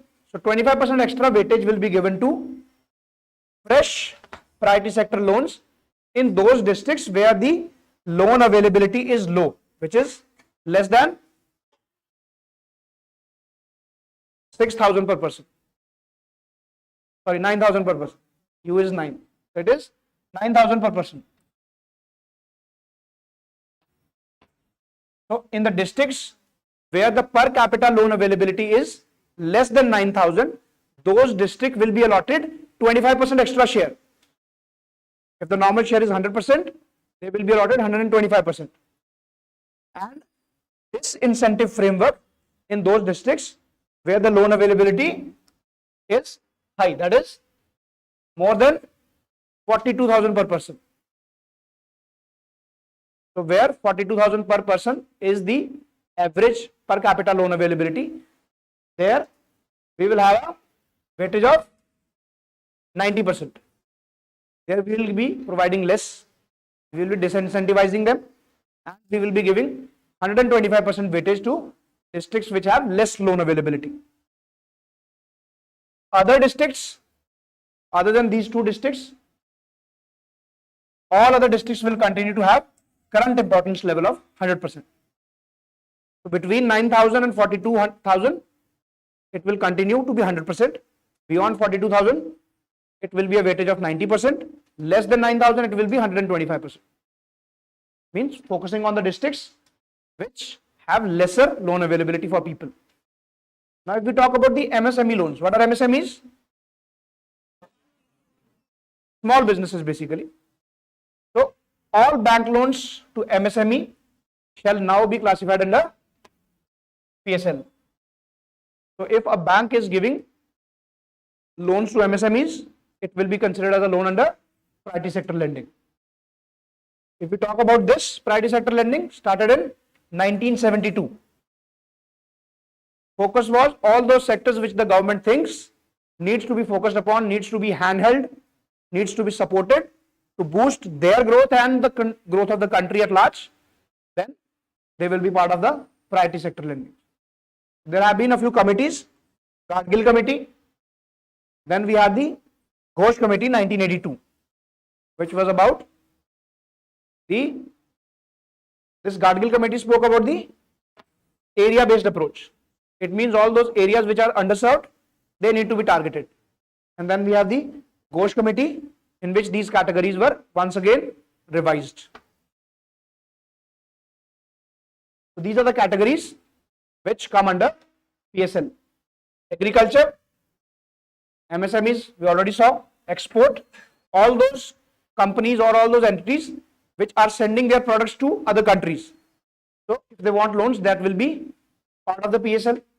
Education, housing, social, renewable energy, and some other sectors which the government specifies from time to time. All this will be covered under priority sector lending.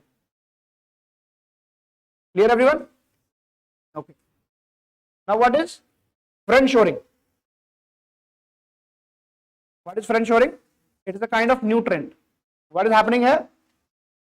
Where the companies will try to establish supply chains in those countries with which we have friendly relations. For example, if we talk about India, India will try to take its supply chains away from China, away from maybe Pakistan or some other countries with which we do not have good relations. So friendshoring means the companies will focus on building supply chain networks in countries that are regarded as politically and economic friends or allies. Why is it done? Why would we want to do it? of course for business growth, and of course for making sure that there is no problem. Tomorrow if China decides, for example, we have the supply chains in China, and China decides that we will not let any good move from China to India, then those companies will be at losses. They will have to find alternate solutions.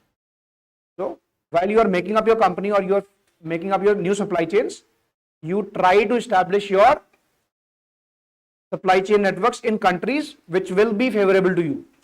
It means which will be having good relations with India or any other country. Next is India's trade deficit. The report has been released by Ministry of Commerce and Industry. What is the trade deficit? What is deficit? Let's not talk about trade. Deficit means gap, kind of gap, less than something, where something is deducted out of it. So when we talk about fiscal deficit, what it means? Fiscal deficit,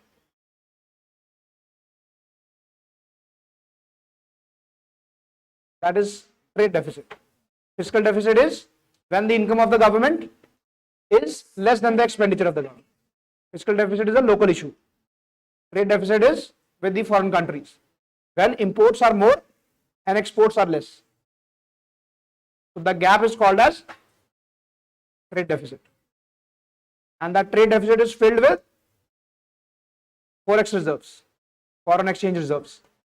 Suppose whatever the gap is there between, let's assume $100, which is practically not possible, a hypothetical figure.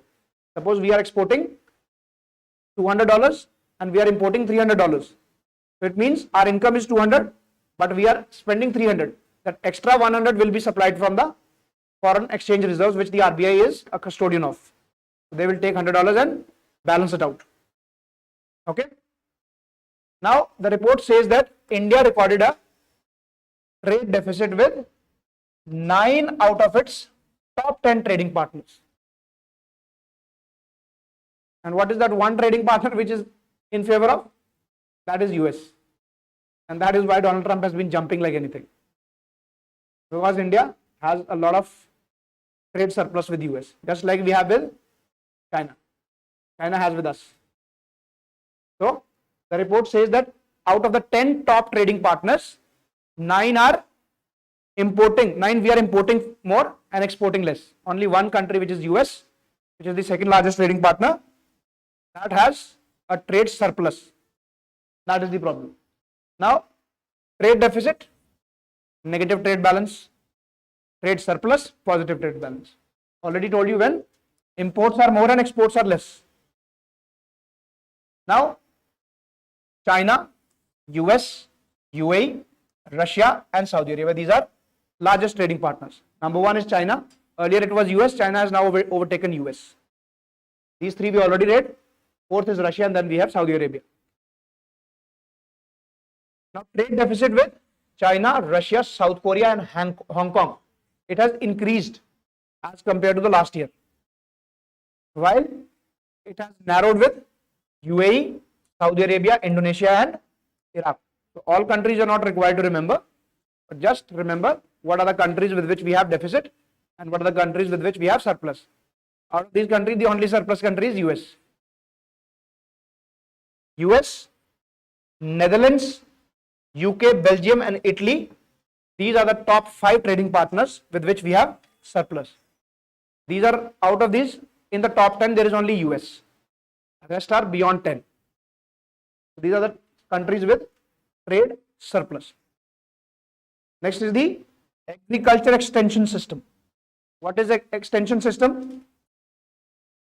Means the peripheral requirements of the agriculture system in terms of information, in terms of the various information for agriculture systems, the science and technology behind that, information with respect to forecasting, information with respect to good quality of seeds, all that is covered under the agriculture extension system.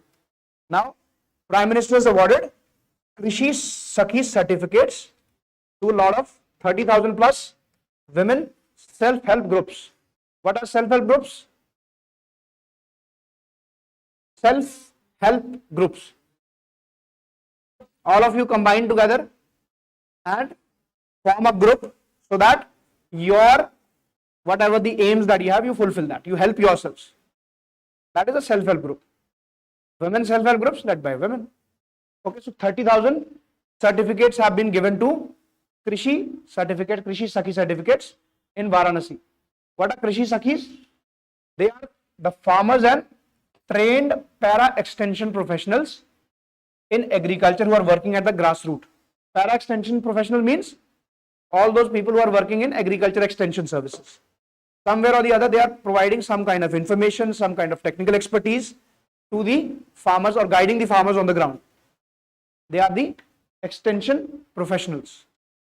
Now, AES, it will help the farmers in applying the latest research and new knowledge to agriculture practices.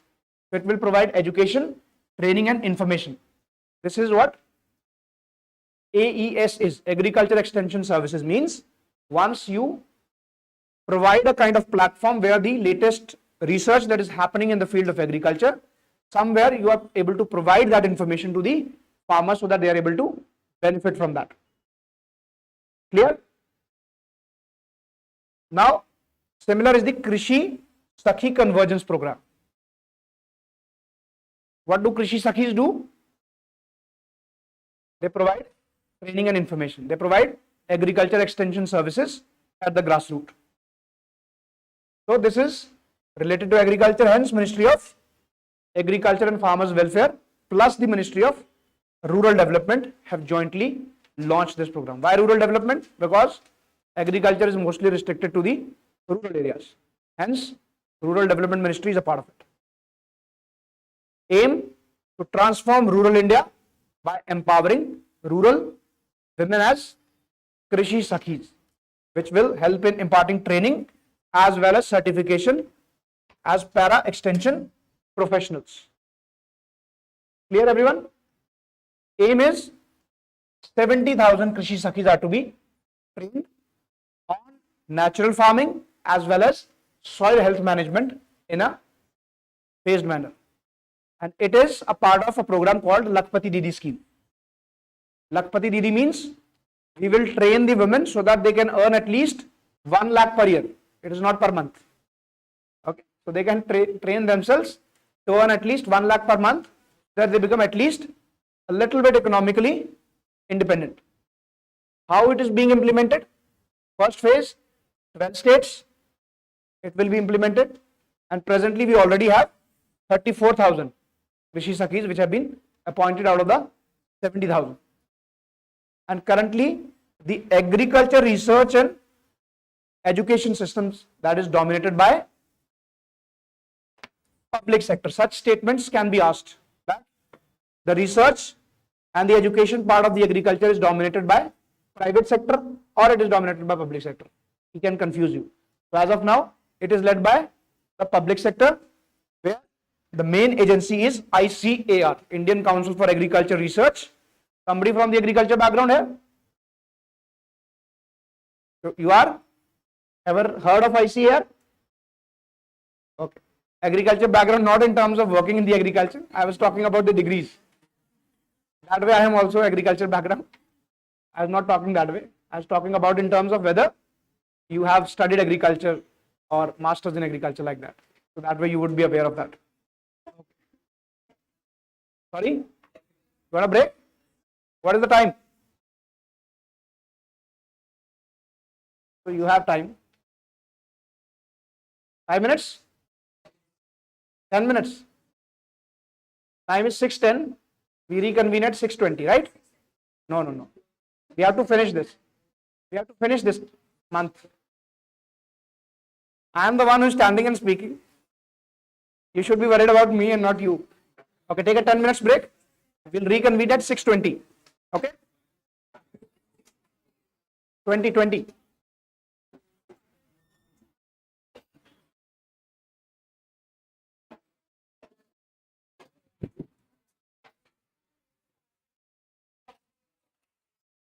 That's it then. Can I have tea, please? Tea. No, tea. Chai. Yeah. Even charge. 10 minutes break.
Hello?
Is everybody back?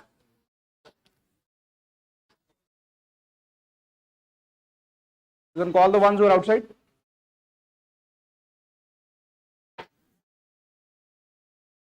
Pen पढ़ा होगा उन्होंने.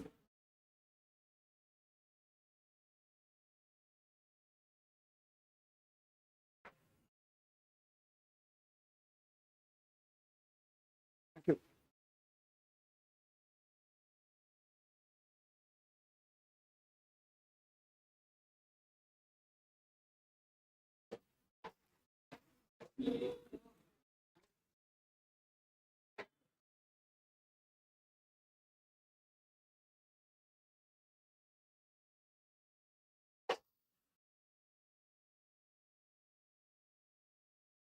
So next topic is audible. Okay. So next is technical textiles. What are textiles? Fabrics and all that. Technical textiles are a special variety of textiles which are known for their functional role and not their aesthetics. Generally, fabric is something which we use for aesthetics, beauty part of it. But technical textiles have nothing to do with aesthetics. They have more to do with their functionality. What purpose are they serving? So, National Technical Textile Mission was launched for technical textiles. Now it has approved a 7 startup proposal under the scheme for technical textiles called GREAT scheme. So for the promotion of technical textiles, the government launched, the Ministry of Textiles had launched a scheme called GREAT initiative or the GREAT scheme. Nodal Ministry, Ministry of Textiles. Now what is the objective? Somewhere to promote the overall supply chain in the environment which is working in the technical textile sector. So it will encourage young innovators and scientists and startups in the field of technical textile so that they can translate the ideas they have into a commercial product and hence make India self-reliant. So basically the aim of the GREAT initiative is to promote the technical textile sector to make India self-reliant in that sector. So grants will be given under the GREAT scheme, normally up to rupees 50 lakh. So to one startup we will give 50 lakh for a period of about 1.5 years. So for 1.5 years the grant will be given. So technical textiles, what are there? I've already explained. They are known for their functional properties and not for their aesthetics. What role are they playing? For example, bulletproof vests. They are there for a specific purpose. So, government has launched a lot of initiatives for this. First is the National Technical Textiles Mission. Aim is to make India a global hub for technical textiles. The implementation period is for 4 years, ended last financial year, from 2021 to 23-24, and nodal ministry is Ministry of Textiles. Components under the scheme, under the National Technical Textile Mission, overall research and development we have 1000 crore allotted for that. For the education and skilling we have 400 crore, and for promotion and market development we have 50 crore. And also when we become a hub, we will export also. So for the export promotion we have 10 crore. These numbers are not very important, but what technical textiles are and what this mission overall objective is and the ministry involved, you should be aware. Other schemes, production linked incentive. Production linked incentive. What is incentive? Some kind of gift, some kind of lucrative offer to you. For production linked means the amount of production that you are doing, based on that you will be incentivized. For example, you are students, so if we have a production link scheme for you, the amount of marks that you get, the number of marks that you get, based on that you will be incentivized based on preset target. For example, those who get 60% or those who produce 60 units, they will be incentivized in a specific way, 70 units specific way. So that is PLI scheme. Other than that, we had PM Mitra scheme. PM Mitra focused on establishing mega integrated textile regions and apparel parks. And then we also have the scheme for integrated textile parks. So these are some of the schemes in the textile sector. Next is the offshore minerals in India. What are offshore minerals? What is the difference between onshore and offshore?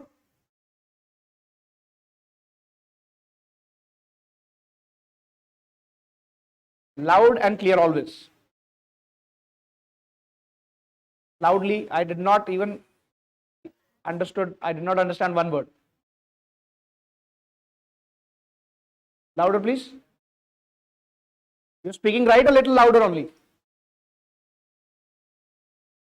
Offshore means the ones which are in the ocean. Generally, it is believed beyond 200 meters. So they are offshore. Whatever is inside and in the inland area, that is onshore. Okay.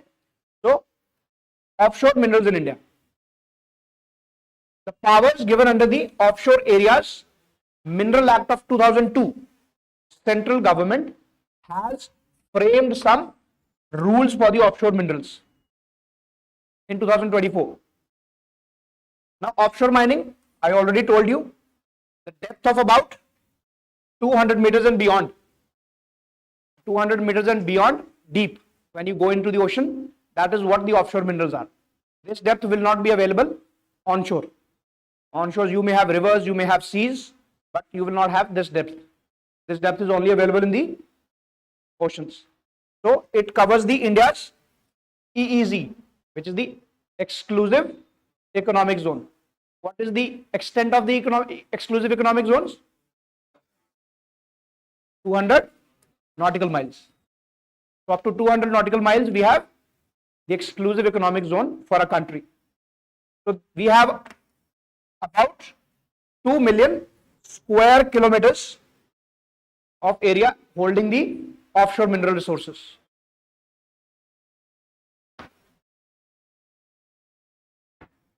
Now, the rules that have been framed under the powers exercised under the 2002 Act, these are the rules. First, the rules will apply to whom? All minerals, except mineral oils, hydrocarbons, and the ones which are specified in the Part B of first schedule of this Act, which is the Mines and Minerals Act of 1957. So it will cover all minerals except mineral oils will not be covered, hydrocarbons will not be covered, and those minerals which are mentioned in Part B of the first schedule, they will also not be covered. Okay. Now, some definitions have been mentioned in the rules. Rules use the modified version of, now when we classify the minerals, there are certain guidelines. Now we have the UN framework classification, which classifies the minerals based on different parameters. So we have used a modified version of these rules, and also the Committee for Mineral Reserves International Reporting Standards. So these are two standards based on which the minerals are classified. So we have used the modified version of these two.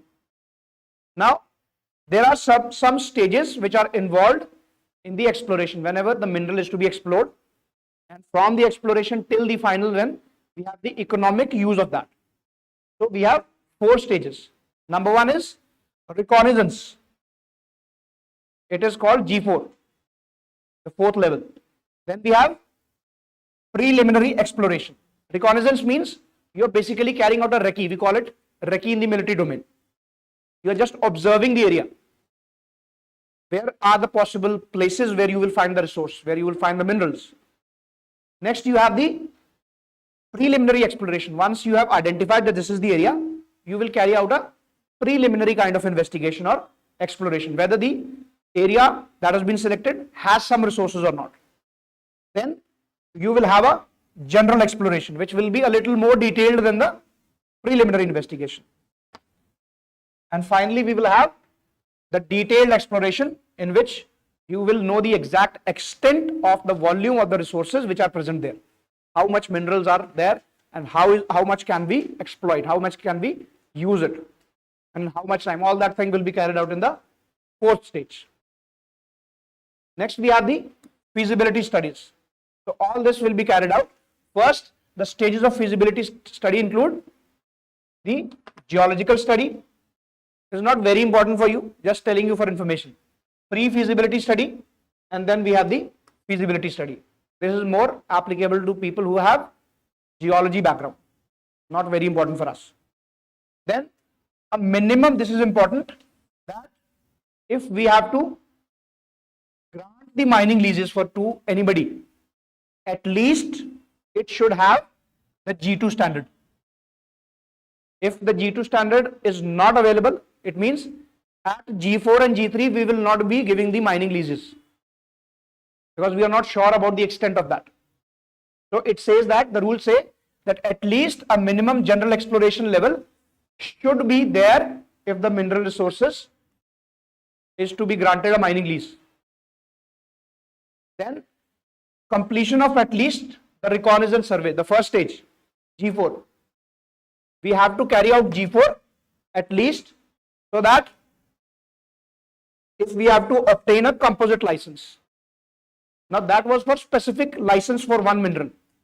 This is talking about composite license. Composite license is the entire area will be leased. In that area, whatever the resources, whatever the minerals, that will belong to the one who has been given the license. So for composite license, at least G4 survey has to be carried out. But for specific mineral, at least G2 should be achieved. That is all that you need to remember about it. Next is the foreign direct investment. What is FDI? What is the difference between FDI and FPI?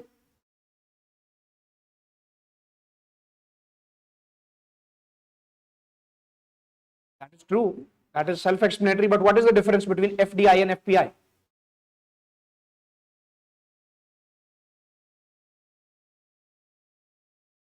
Louder, please, louder. I'm not able to listen.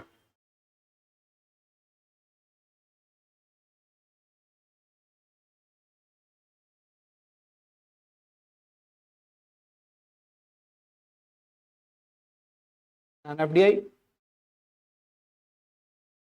What also? No.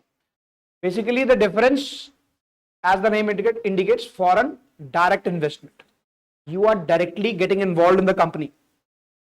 So if you are holding more than 10% shares of the company, you are buying more than 10%, investing in more than 10% shares, it is considered as FDI. But if you are doing it less than 10%, it is considered FPI. That is the main difference. Okay. So any questions? Foreign portfolio investment. Okay. Now the report has come regarding the FDI by DPIIT under Ministry of Commerce, Department for Promotion of Industry and Internal Trade, DPIIT. So FDI inflows have contracted by 3.4%. It means exact figures not to be remembered, just the trends. The trend says that the amount of money that is coming in has gone down. It has contracted. What are the other key highlights? Maharashtra, the largest state which is receiving the largest amount of FDI, followed by Gujarat at number 2, Karnataka at number 3. The main problem with FDI is it is concentrated in only a few states. These 3 states are the major ones. First is Maharashtra, Gujarat and Karnataka. If we talk about the countries which are sending the money in terms of who are contributing, Singapore has been the top source of FDI, followed by Mauritius at number 2 and US at number 3. Then we have top 5 countries for FDI equity inflows into India. They include Mauritius, followed by Singapore, US and Netherlands. What is the difference between this and this? This is FDI in which you are just contributing in the company more than 10% shares. Here you are investing only in equity. What is equity? Share market. So this is in the share market. This is in the company's management. Once you own the shares in that way, you are directly getting involved in the management of the company. But here, this is about the equity inflows in the share market. So contribution in the share market is led by Mauritius, but the overall FDI is led by Singapore. Clear? Then sector wise, if we see, the computer and the computer software and hardware is the number one sector in which FDI has come, followed by service sector, and then followed by construction sector. And sectors which have received highest FDI, they include services. This was for highest FDI in 23-24 year. The previous one, computer software and hardware. Then we had service sector, and then we have construction sector activities which received the highest FDI in 23-24. Now, the top 5 sectors are there for the last 24 years. In this, service sector has been at the top. So if we talk about, if the question asks about the recent trend, the computer, hardware and software is the number one sector. But last 24 years, service sector has dominated, followed by computers. Then we have telecommunications, and then we have automobile industries. So be sure about the year or the period in which we are targeting, or we are asking, or the question is asked. Don't jump. Sometimes what will happen? You will have revised it 10 times, and the moment you see the question about the FDI trends, you will jump that this is the answer, not reading the target year that is asked. So don't do that. Be very calm and deliberate. Okay. Then foreign currency convertible bonds. Yeah, trading also, sorry, I missed it. 3rd, 4th and 5th. Okay. Foreign currency convertible bonds, foreign institutional investment with certain conditions, and global depository receipts are all included in FDI. Sometimes the question will come, which of the following constitutes FDI? So, foreign currency convertible bonds. What are bonds? Bonds are kind of debt instruments, kind of loan instruments. Somebody is giving you money and you are giving them a bond that at a later date with this much interest rate you will return them. Okay. Then we have FIIs, we call it foreign institutional investments. FII means foreign institutions, not individuals. Some foreign companies who are investing in India, foreign institutional investors, and also the global depository receipts. This all you will read in, or you must have read in GDR, we call it. All these are constituted under FDI. So if they ask you what is covered under FDI and given the options, you must recognize from these. Next is the Global Economic Prospects Report. Who publishes it? World Bank. The World Bank has published this report.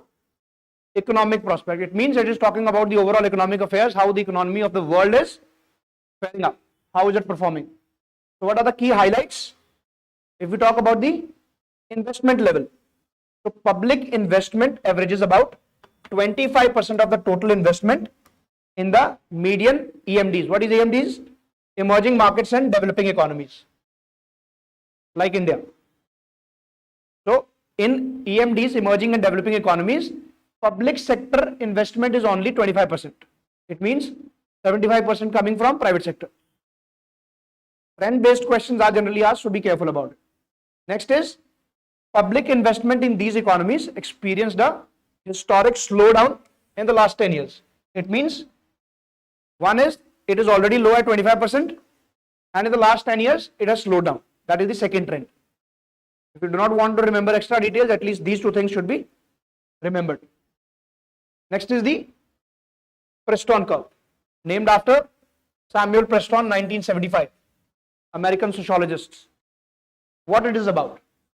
It tells us that an increase in the per capita income of a country does not cause as much of a rise in life expectancy of its population beyond a certain point. What it is telling, up till a certain point, as the income of a country rises, per capita income rises, life expectancy will also increase. For example, for a country which is very poor, when the income starts increasing, let's assume we talk about India. India once had a life expectancy of 30 years, 27 years. So slowly now, with the increase in income, it has come up to 67 years. or 70 years. But beyond this 70, we will not be able to take it to 100.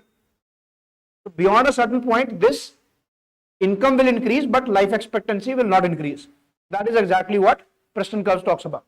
It says that increase in the per capita income of a country will not cause increase in life expectancy beyond a point. After that, it will taper off. It will not increase at the same rate.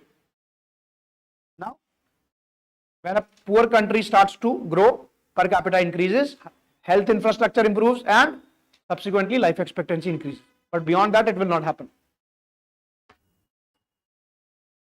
This is the Preston curve. Yeah?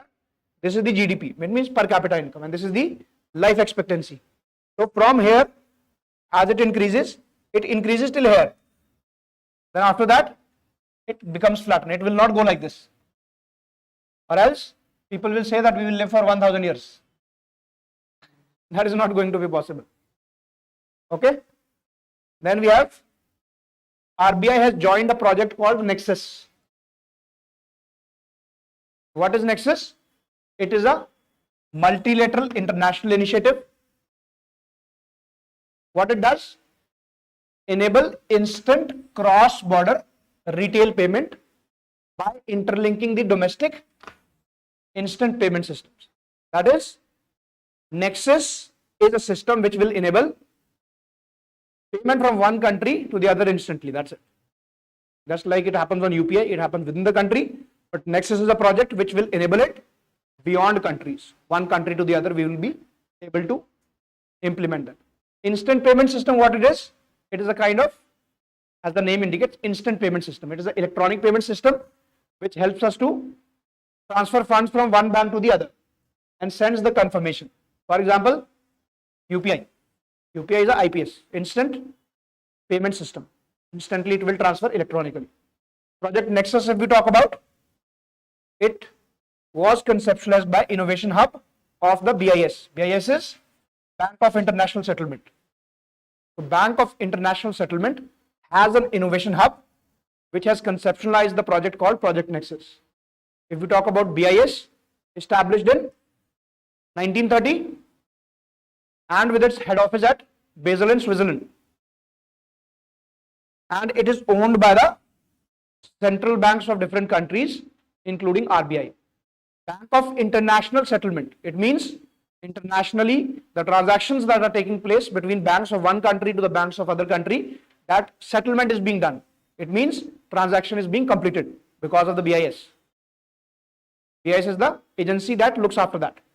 It is owned by the central banks of different countries. RBI is a part of that. Now this project Nexus, it will cover the instant payment systems of 4 ASEAN countries, which is Malaysia, Philippines, Singapore and Thailand and India, and it will go live in 2026. Understood?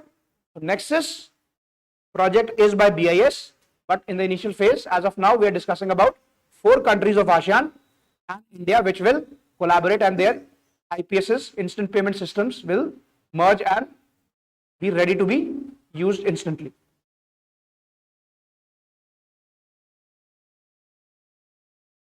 So obviously, we will have to standardize the way domestic IPSs works. How the instant payment systems in one country work, they have to be in sync with all these countries. So there will have to be some common systems. Now, RBI has also launched a portal called Pravaha portal. What is this portal about? Platform for regulatory application, validation and authorization. This is basically for regulatory approval, for licensing of banks. For any regulation, the RBI has launched a portal called Pravaha portal. For any bank licenses or any regulatory thing, if the application is to be done, it will be done through this portal. Clear? Okay. Next is the variable repo rate, VRR. What is a repo rate?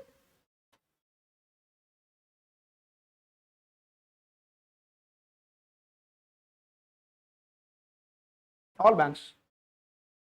So repo rate is the rate at which the banks borrow from the RBI. Okay. Now variable repo rate means This rate is variable. Now, why it is made variable? Sometimes, despite the interest rate being low, the banks are not willing to borrow because they might have some alternate investments which is offering them lucrative returns. So, in order to ensure that banks are offering more loans to people, sometimes for a temporary period, RBI will lower the repo rate from normal repo rate. So that variable rate is lower than the normal. Why it is being done? So that banks borrow more and in turn provide money to the market. Clear? So when RBI desires to infuse liquidity in the economy, but banks are not very eager to borrow from the RBI at repo rates, as interest rate in the economy may already be lower. Means the interest rate in the market are already lower than what the RBI is giving. So for a temporary period, RBI will further lower the rate so that banks are willing to borrow. So, but it will never be less than the reverse repo. Why? Why repo rate or variable reverse repo rate will never be less than the variable repo rate will never be less than the reverse repo?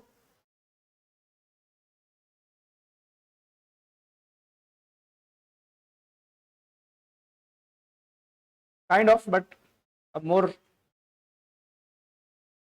Sorry? That is okay. Banker to the banker, that's okay. But why RBI cannot lend at an interest rate lower than reverse repo?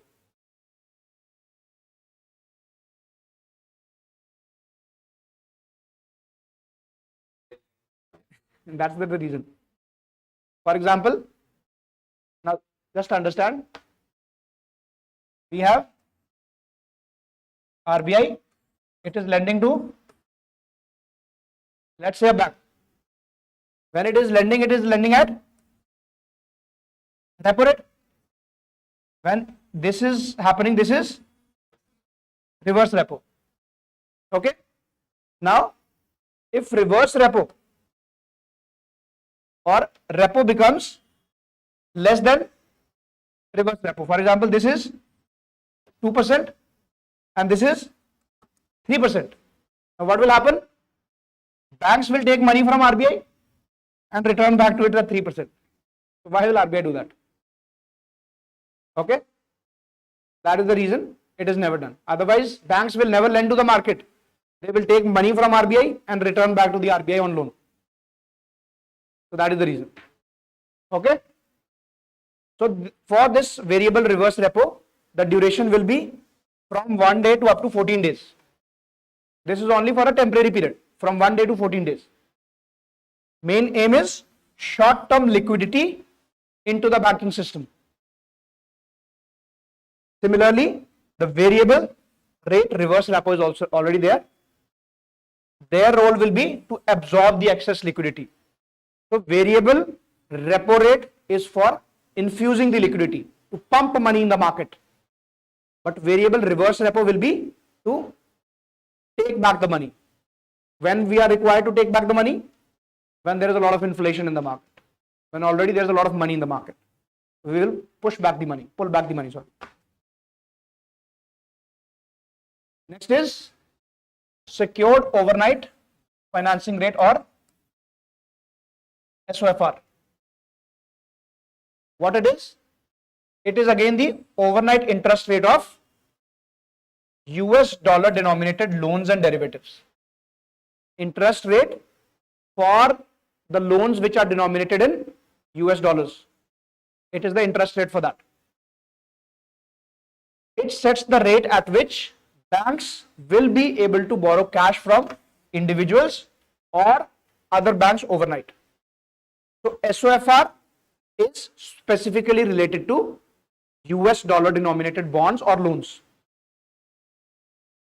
When banks want to borrow from some individuals or from other banks in US dollar denominated bonds, they do it at a rate which is for overnight borrowing, which is called the SOFR. Clear everyone? This is for the dollar denominated bonds. It is collateralized by the US Treasury security market. Means these loans will always be backed by collaterals, and collateral will be US Treasury security market, the securities of US Treasury. Like यहाँ पे we have G6 government securities, like that the US Treasury securities of the US government. So it is the US's replacement of LIBOR, which is the London Interbank Offer Rate. The US has replaced LIBOR with SOFR. Okay. The London Interbank Offer Rate, it provided loan issuers with a benchmark. Means it was the standard for setting the interest rate on which the banks will be borrowing. Similarly, if they are denominated in dollars, now it will be dealt with SOFR and not LIBOR. Clear everybody? Or confused? Yes sir, for the confused or for the understanding? I'll repeat. Suppose you are a bank in US and you want to borrow from another bank or from an individual some US denominated bonds or US dollar denominated loans. So the interest rate at which you will borrow for overnight borrowing, that is known as SOFR. That's it. Nothing more than that. Earlier, the system which US and other countries still follow is the LIBOR. So now US has replaced that with SOFR for only US dollars. Basically, this is the rate at which the banks will borrow from each other. Like in India, we have the call money market, in which the banks borrow from each other for overnight borrowing. Similar to that, it is the SOFR for US denominated bonds. Yes, banks borrow from each other or from some individuals if there are some high net worth individuals who would want to loan the banks at a certain interest rate. That interest rate is what is known as SOFR. SOFR is the interest rate for any loans which are in US dollars. That's what you need to remember. Clear? Okay. Next is the clearing corporations. Now, SEBI, which is the Security and Exchange Board of India, they have formed a committee under Usha Thorat, basically to review the ownership and economic structure of clearing corporations. What are clearing corporations? Anybody? Corporations which are involved in some kind of clearances of transactions. When the transaction is done, it ensures that money from point A to point B has been done and vetted. It has been verified. Once it is verified, it means the transaction has been cleared. The organizations which are ensuring that are the clearing corporations, which ensure that the transaction has taken place. Particular transaction has been cleared. Okay. Now it is an entity which handles the activity of clearing and settlement of trades. In the stock markets, you carry out some trades, you give money and you buy some shares. So it ensures that the money is credited to the one who is selling the shares and the shares are credited to your demat account. So that is what the clearing corporations do. Okay. Question might come on, Usha Thorat committee has been formed for which of the following? To review these clearing corporations. Next is front running. Front running, what do you mean by, in the layman's language, if you have to understand what is front running? Anyone? Front running. Same thing. I told you economics and geography, the terms will tell you what it is. You are running ahead of others. Right? That's what front running means.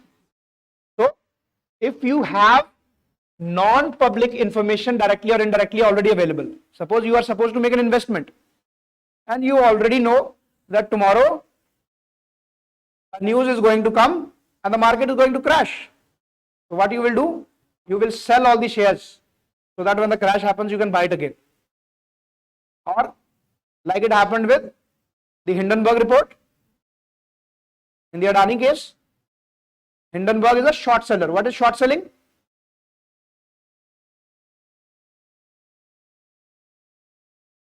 Short selling is something when you expect the prices to go down and then you make profit out of it. How do you make a profit out of it?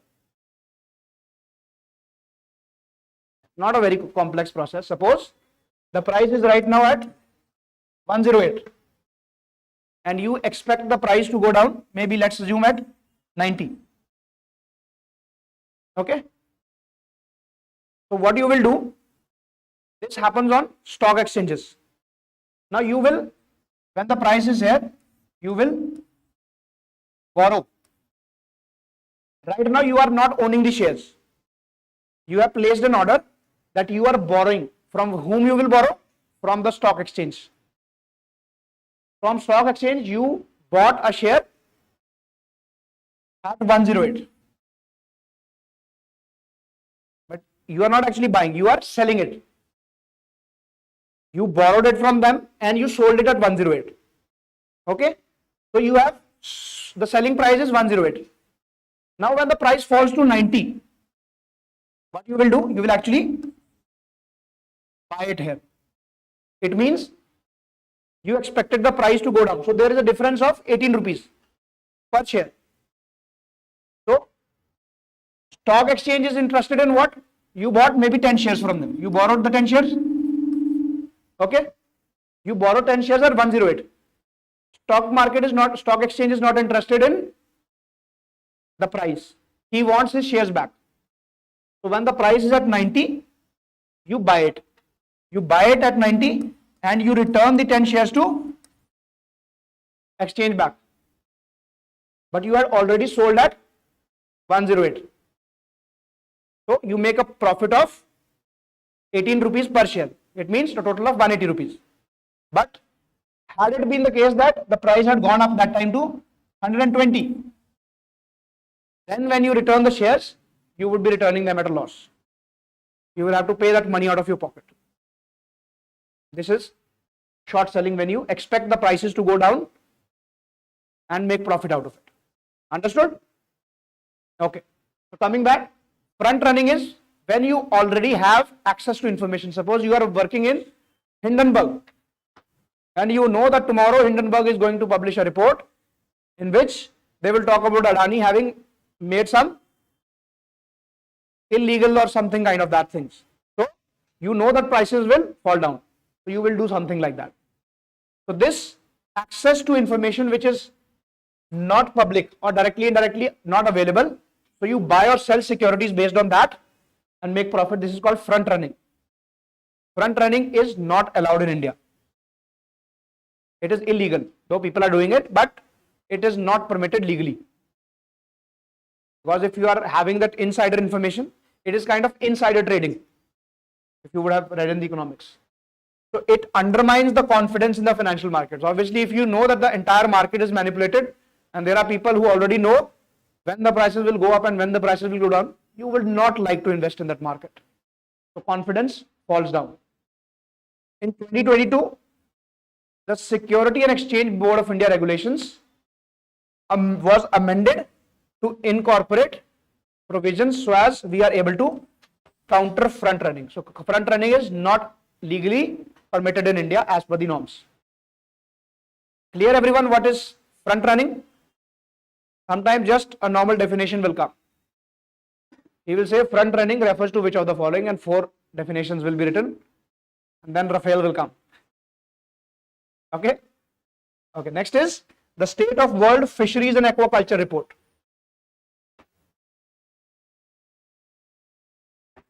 So who publishes this report? State of Fisheries and World Aquaculture, FAO, Food and Agriculture Organization. Make a separate list for all the reports. The report, key findings: world over, the fishery and aquaculture production has hit a new high of 223 million. The numbers are not important, but it has hit the record production highest ever, which is 223 million tons. And with 8% of the total production, India is at the second place in terms of aquatic animals production. For the first time, the aquaculture has surpassed the capture fisheries as the main producer of aquatic animals. Fisheries is just one aspect. Other than the fisheries, we have a lot of other animals also. So they are covered under aquaculture. So first time ever, aquaculture has exceeded the production of fisheries. Another index which is called the Container Port Performance Index. Basically, 9 of India's ports have found their position in the top 100 global ports. It is container port performance. It tells us about how efficient the ports are functioning in terms of how quickly the ship comes in, how quickly the unloading happens, how quickly the reloading happens, and how quickly the ship is sent back. So this tells us about the logistic efficiency of the ports. So this index is prepared by World Bank and S&P Global Market Intelligence. The world's best port is the Yangshan port in China. India has 9 in top 100, but the world's best port is in China, Yangshan port. Sometimes Match the Following might just mention about the Yangshan port, not with respect to the ranking also. So you should know which port is where or which place is where. Next we have the aircraft carrier. We spoke about this when we discussed about Indo-French relations and Rafale. So aircraft carrier is a kind of place or kind of a huge ship which will have the place for keeping a lot of aircrafts, fighter aircrafts. So that huge ship is known as aircraft carrier. It has inherent potential of defense, because if you are keeping so many aircrafts, for example, if we are planning to keep 26 fighter jets on a single ship, first is how big it will be. Second is we are keeping aircraft worth billions there. So we need to have defense potential also. It cannot happen that one enemy missile comes and everything is lost. So we have the inherent defense potential as well as the attack potential. Aircraft carrier is one of the most important equipments, one of the most important assets for a navy. We have 2 aircraft carrier. One is the INS Vikramaditya, second is the indigenously developed INS Vikrant. So now Ministry of Defence has announced some plans for India to commence building its second indigenous aircraft carrier. We have 2. First is Russian, second is indigenous one, which is INS Vikrant. Now third one overall and second indigenous is being planned. As of now we have 2. One is INS Vikramaditya, which was taken from Russia. Indigenously built one is INS Vikrant. Now we are building second indigenous, that is third overall. Okay. Aircraft carrier, as I told you, is an important asset for a navy. If you have an aircraft carrier, it is like a huge armada which is coming up. In the ship, in the sea, if you see, you will see like a huge, some kind of building is coming up because it is very huge. Just imagine that you have to keep 26 aircrafts. So how big it will be? It will be like a huge stadium walking. Okay. Now, in the Navy perspective plan from 1985 to 2000, we envisaged that we would require 3 aircraft carriers. Why? So that 2 are already always there deployed on field. One in the east coast and one in the west coast and one in the servicing. So in the perspective plan, we planned 3. So that 2 are always deployed on ground, and if required, third is in the servicing stage. Okay. So we have 2 45,000 tons aircraft carriers, which is the INS Vikrant and INS Vikramaditya. Both these are conventionally powered, that is, they do not use nuclear fuels. They are conventionally powered and they use ski jump ramps to assist aircraft takeoffs. Because generally, if you see, aircrafts or fighter planes would require a huge kind of, what we call that, airstrip, so that they are able to launch as well as land back. But here we kind of use a ski jump. Ski jump is kind of, they will have a catapult type. They will pull it and they will go like this. So they use that kind of mechanism to assist their takeoff. And similarly for landing also, they will land and it will have a kind of huge rubber-like strip which will pull them down so that they are able to stop within a few meters only. They do not require a huge kilometer stretch for that. INS Vikrant was India's first indigenous carrier constructed by Kochi shipyard, while INS Vikramaditya came from Russia. And this was deployed in 2014. So, with INS Vikrant, we have entered the select group of countries which have the capability of producing their own indigenous carriers. China, France, US and UK. Then we have the FATF, Financial Action Task Force. So FATF, Financial Action Task Force, is the agency which is responsible to ensure that money does not go into terror funding and money does not go into money laundering. If a country is involved, it judges a country based on how much money is being put into terror or illegal activities. So it puts a country in a few lists, like blacklist. Blacklist, as of now we have Iran and North Korea. Grey list, earlier Pakistan was put on grey list twice, but it was removed subsequently. So it basically talks about the country's funding going into terror and illegal activities. So FATF task force has held its session in Singapore and they have adopted what is known as MER, Mutual Evaluation Report of India. Mutual means we judge each other and we prepare a report based on our assessment of each other. For example, for India, the neighboring countries or other countries will evaluate and give their report.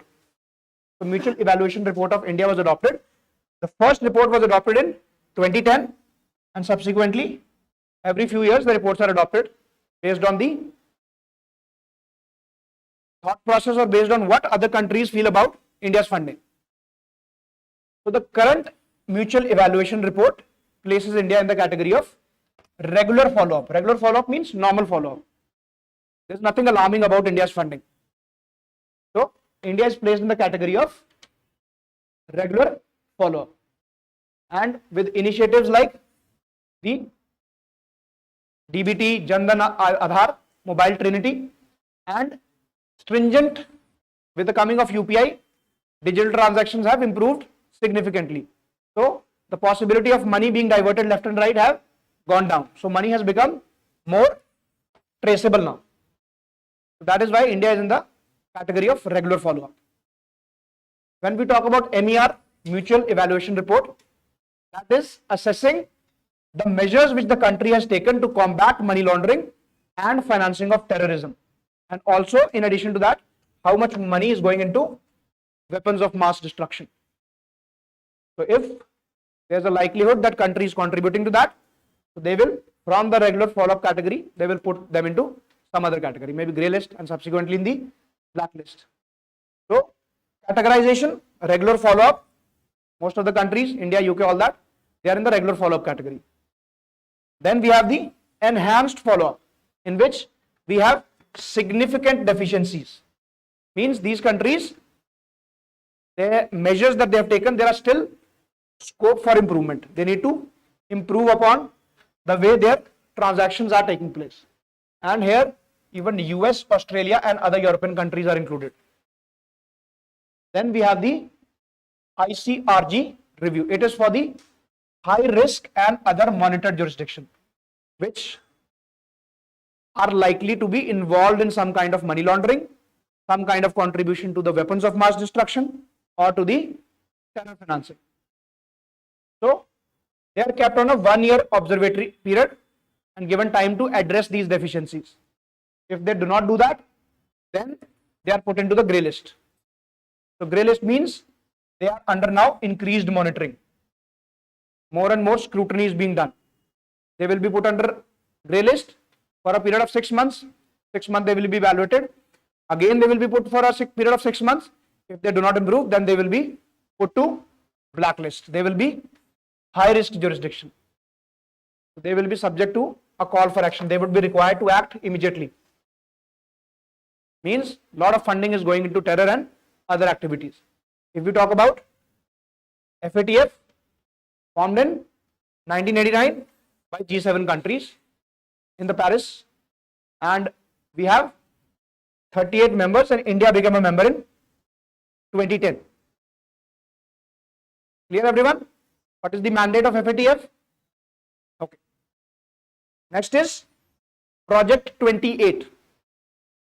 So such projects are there with Indian Navy. Project 75 you must have heard. So similarly, we have Project 28, in which we have produced INS Hilton. What it is? It is anti-submarine warfare corvettes. So corvettes are a little smaller ships, but they have the potential weapon equipment system with them, in which name itself indicates anti-submarine warfare. It means they are supposed to target the submarines.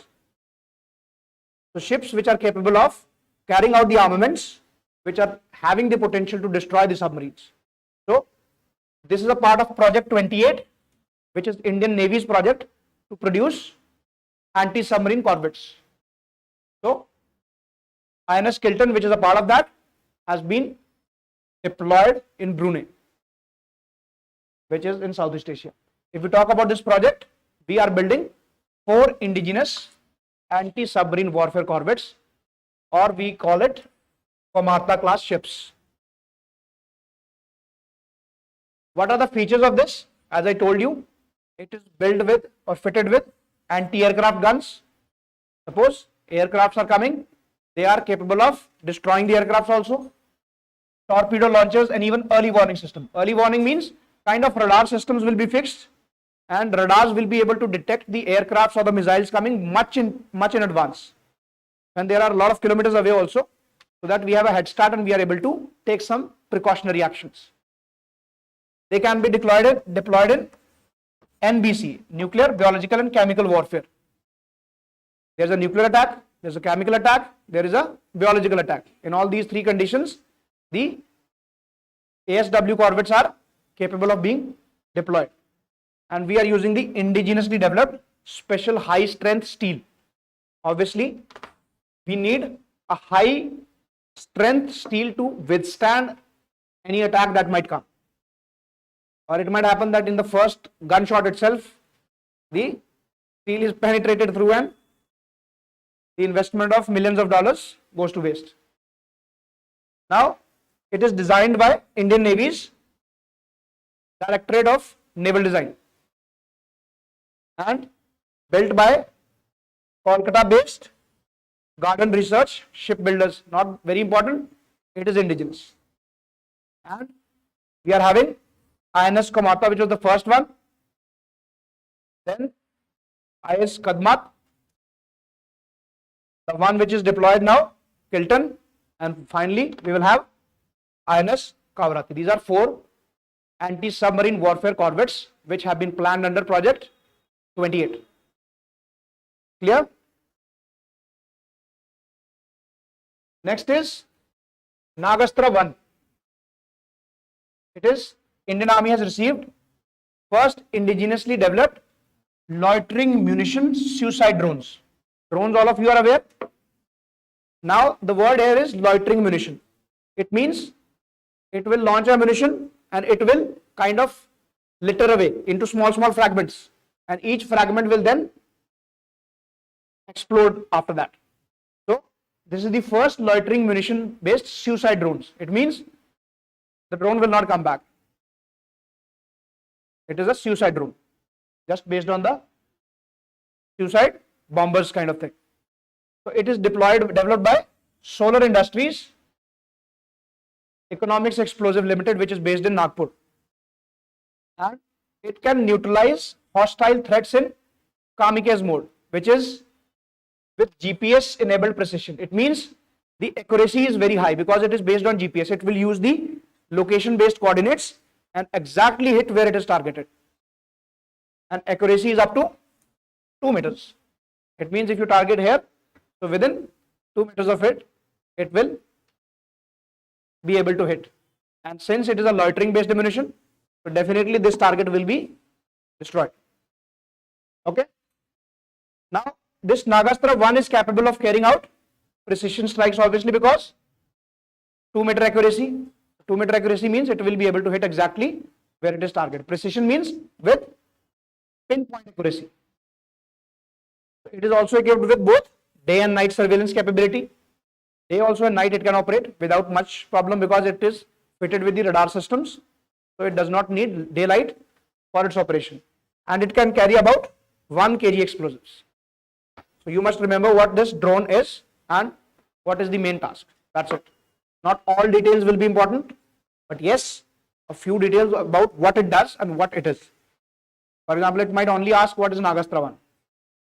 You should remember that it is a drone, kind of suicide drone and capable of loitering munition. Loitering munition, everybody is clear? Rest of the details not very important. Then we have Rudram 1. So it is a missile which has been test fired from Su-30. Okay.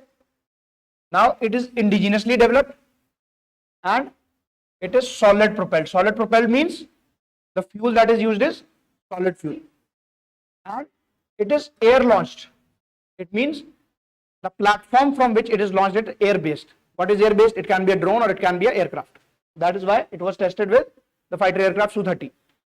Okay. Now it is again developed by DRDO, and in 2020 a new generation anti-radiation missiles was also successfully tested, Rudram. So this is Rudram 2. So these are anti-radiation missiles. What do you mean by anti-radiation? Not easily being detected by radiations. It is capable of stealth operations in which it will not be easy to detect by the enemy. Okay, this is all that you need to remember. It is the first indigenous ARM of the anti-radiation missile. Indian Air Force is the first one. The rest of the things not very important. Here, try to just remember once you revise this, just try to remember what that exact project is all about, what that exact missile is all about, or what that word means. If you remember that much, because you need to remember one thing, in prelims you are not required to write. You just need to look at the 4 options and just remember that yes, it was something like this. So 2, 3 revisions, 4 revisions, 5 revisions, the accuracy increases. Next is microwave obscurant chaff rocket. A few topics are related to defense. Now DRDO has handed over this rocket to the Indian Navy. Again developed by DRDO Defense Laboratory based in Jodhpur. Now what its purpose is? Name is microwave obscurant chaff rocket. So its aim is to obscure radar signals to reduce detection. So how will you be able to obscure the radar signals? By kind of painting a wrong thing. You will kind of produce something in the air, kind of cloud or something, and radar will not be able to detect the original thing. That is the main target here. So what is a chaff? It is a kind of what we call the ECM, electronic counter measure. What is electronic measure? For example, you are using an electronic radar to detect the enemy missiles or enemy rockets. Any measure which you adopt to counter that, it is known as electronic countermeasures. Then there is third term, electronic countermeasures. It means first enemy is targeting. To counter that you have a system. Now to counter this system, enemy will have another system. This is called electronic countermeasures. But this is the part of first step, that is the electronic countermeasures. You have to just counter the radar signatures. Now it is consisting of electrically conducting fine fiber of resonant length which will act as a microwave dipole. What is happening here? It's a kind of electrically conducting kind of thing which will act as an antenna. What is a dipole? It's an antenna. 2 poles. One will be positively charged and other will be negatively charged. So it will use that. Now the rocket, whenever it is fired, what it will do? it will form a microwave obscurant cloud. Whenever the rocket is fired, around it, it will form a cloud, and thus creating an effective shield against the hostile threats having radio frequency seeker. Enemy will be using an equipment which will detect radar signals, but because it will form a cloud against it, so its radar signatures will not reach the enemy, so it will not be detected by the enemy. This is the system that is there. Clear, everybody? Okay. Another weapon system is javelin anti-tank weapon system. Now, this is belonging to America. Now we are discussing with US so that we can jointly produce what is called as javelin missiles. Now these are anti-tank weapon system. How many of you have seen a tank in real or in movies? Seen that? All of you? Okay.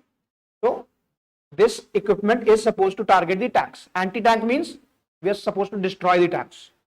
There was a time in history when, especially towards the end of the World War I and World War II starting, the tanks were considered as formidable. But then, with the advent of aircrafts, with the advent of drones, the tanks also have lost their firepower. Because tanks cannot fire up. Drone will come, sit on the head and drop a little bomb. And it was seen in the Russia-Ukraine war also. So this is anti-tank missile system. This is single man portable medium range anti-tank. Single man means, suppose I am one individual, I will be able to hold that system on my missile, on my shoulder. I will take shield somewhere behind this and sit and wait for the tank to come. When the tank is in front of me, I'll just fire and I will destroy the tank. Single man portable means I can carry it on my shoulder or wherever possible. Now, the missile automatically guides itself to the target. Once it is launched, it will follow the target because it is homed onto that. And it can safely be fired from inside the buildings or bunkers. So, the person who is firing that, he needs not be exposing himself to the enemy. You will be sitting safely, just fire it, the missile will do its work.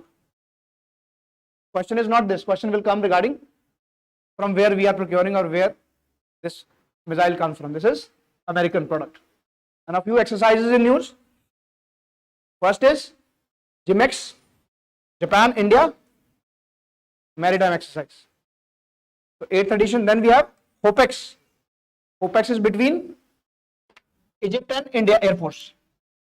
Okay. OPEX is between Indian Air Force and Egypt.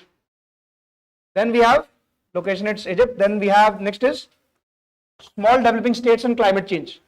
Now when we talk about climate change, the first and the most affected countries are the small islands which are lying in the midst of Pacific Ocean, in the midst of Indian Ocean. So they are the ones who are the first one to be hit. Because the sea level rises by 2 meters, all these countries will be submerged. So they are the ones who are to be taken care of. Now Panama, where is Panama? Where is it? Why so much confusion? Not heard of Panama Canal? Where is it? Where?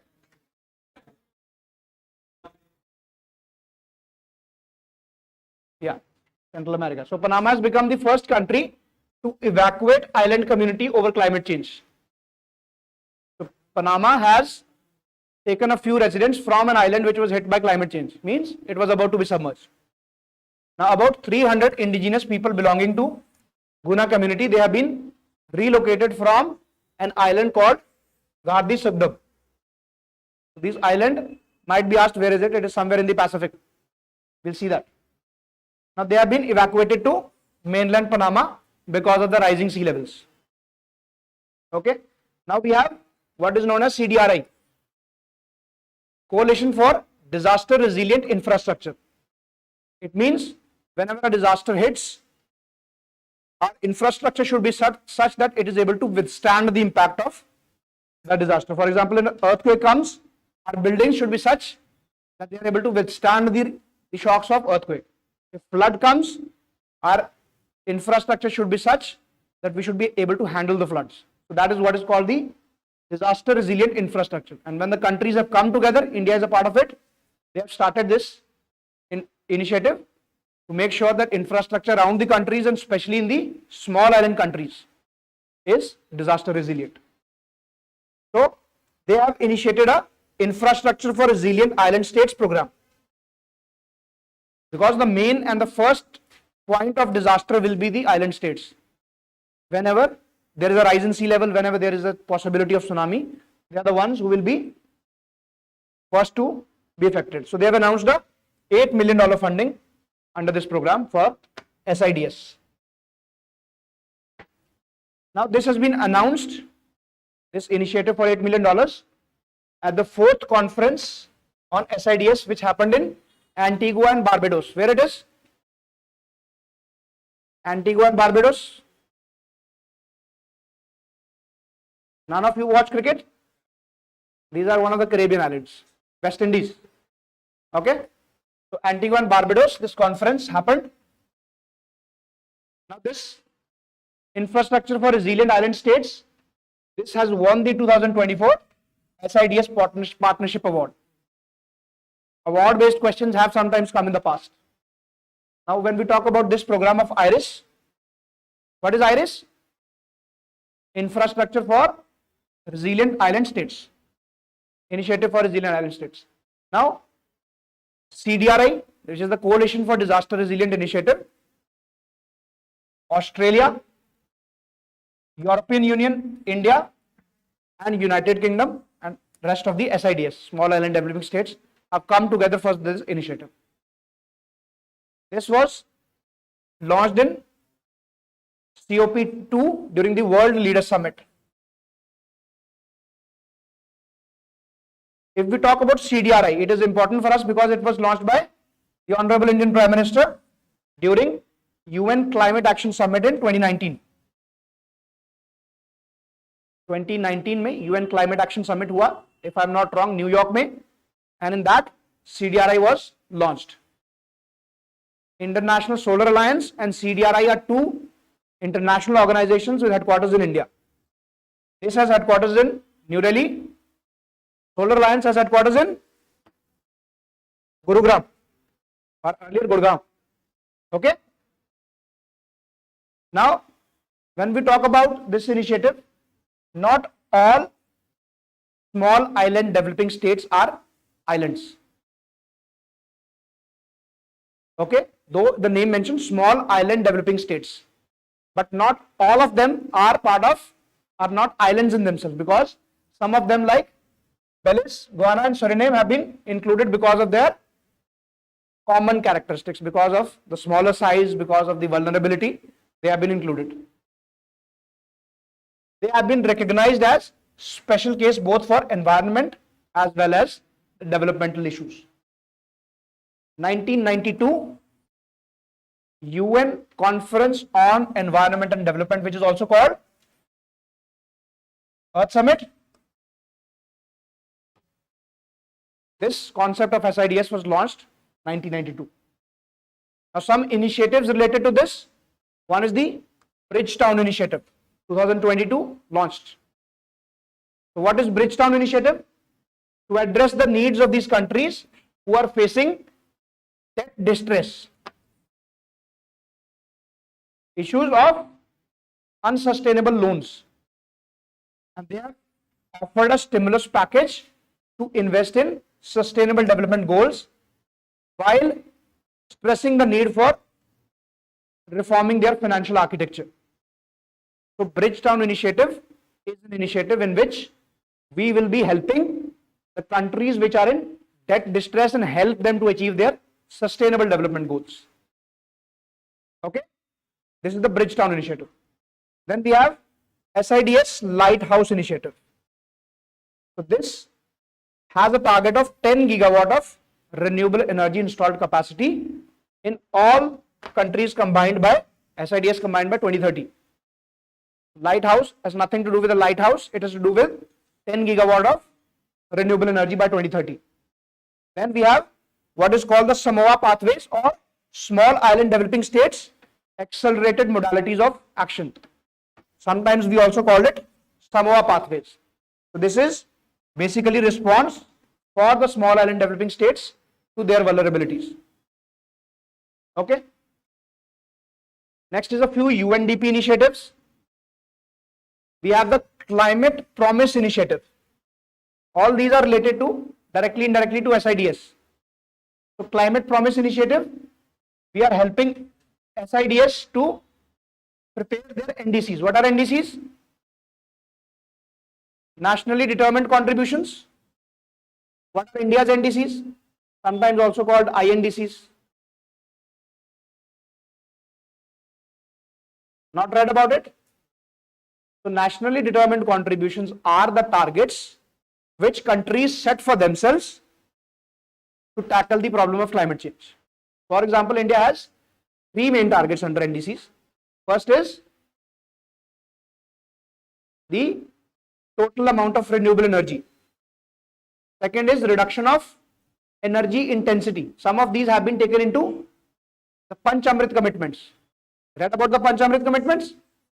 So out of the Panchamrit commitments, 2 commitments have come from INDCs. And third one is about creating additional carbon sinks of 2.5 to 3 billion tons by 2030. Do read about it. So this initiative, Climate Promise Initiative, same NDCs but for SIDS. They will help them frame their NDCs and then achieve that. Then we have Progressive Platforms Initiative. Again for SIDS, we will enhance their capability for climate change negotiations. Okay? Clear? All dead? Dead or not?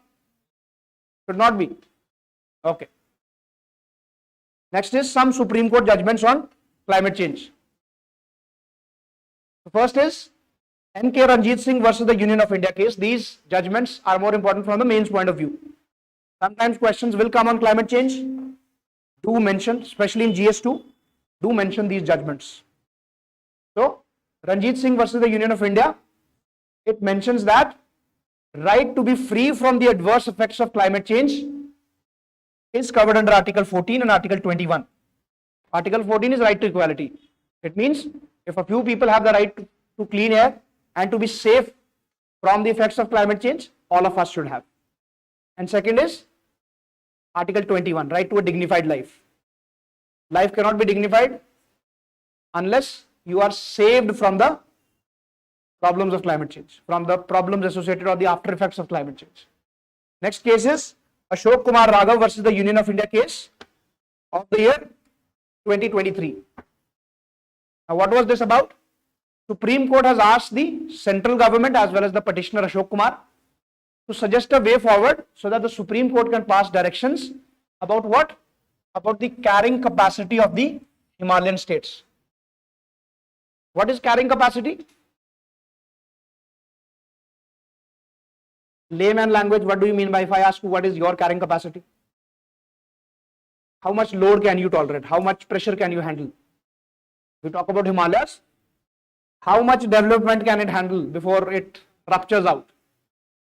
So that is the carrying capacity. How much growth or how much development is sustainable? How much population it can carry? How much tourism it can carry? That is the carrying capacity. So this case is about the carrying capacity of Himalayas.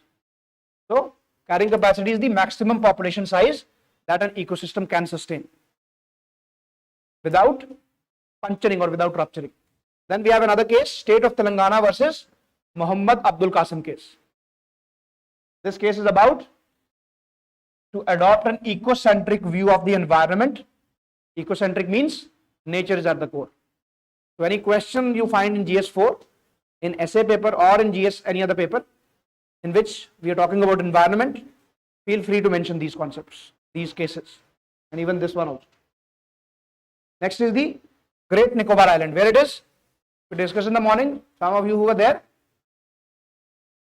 Great Nicobar project is coming up in which there is a provision for an airport, for a port container port, and a few other projects. But the problem is it is causing harm to the environment. We'll see about that. Now, Great Nicobar Island, it is one of the largest islands of Andaman and Nicobar. Okay.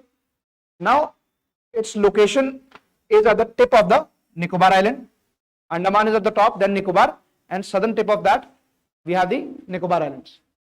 Now, this Indira Point, if you have heard, which is also known as Pygmalion Point, it lies at the tip of the Great Nicobar Island, and it is India's southernmost point.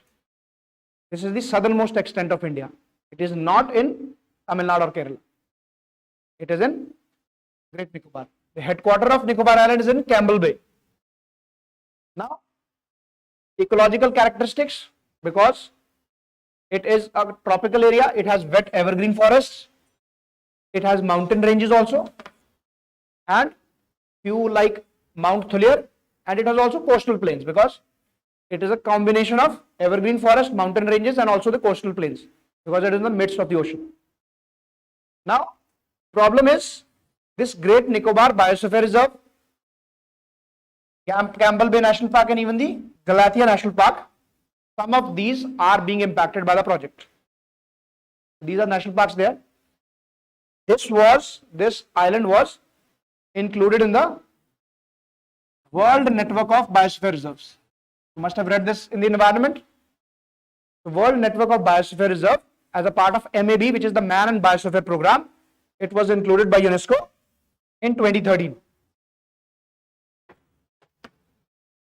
Now it is in news because of the project which I mentioned. Now what is happening? This project is coming up where we are having a provision for container port. Why? Because 75% of India's cargo is handled at ports outside India.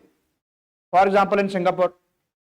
So what happens? Our cargo goes to Singapore, and from there smaller ships bring it to India. The big container ships, they do not come to India because of the ports not being there. So we are targeting in Andaman and Nicobar so that we can have that. But again, the problem is environmental. Colombo, Singapore, and Kelang port. Where is Kelang? Do check it. I think it is in Indonesia or Malaysia. Kindly check it. So this handles more than 85% of the cargo. Malaysia? Okay. But again, the point is at what cost? So this is Andamans. In the south we have Nicobars, and here at the southernmost strip we have the Great Nicobar, where the project is coming up. Very eco-sensitive zone. Do see this map. Arrange the islands from north to south. Sometime question might come. Do see it at your own time. Okay.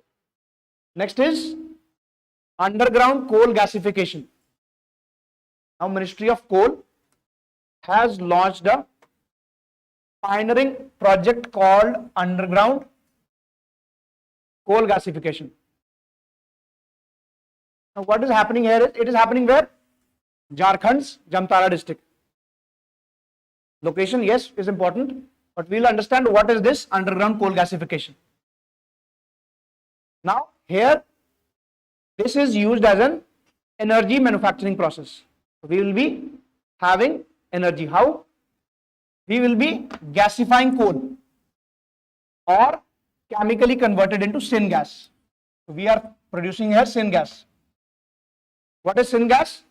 It is a mixture of gases like methane, carbon dioxide, carbon monoxide, and also these three gases, hydrogen.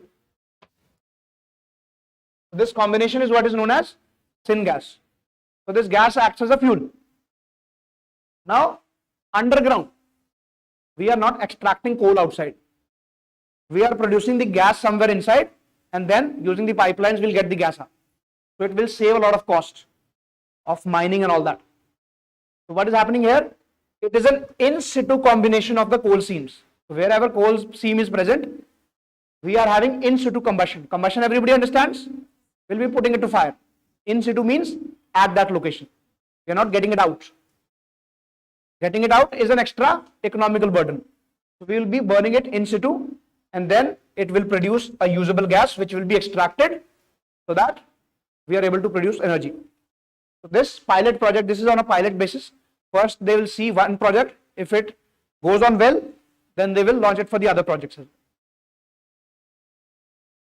How it starts, we will inject steam and also air or oxygen into the coal seam. Wherever the coal is present, we will inject air into that, then we will ignite it and we will let it burn at temperatures over 1000 degrees Celsius. And ultimately the gas will come out, and through some kind of pipelines we will extract that. What are the aim?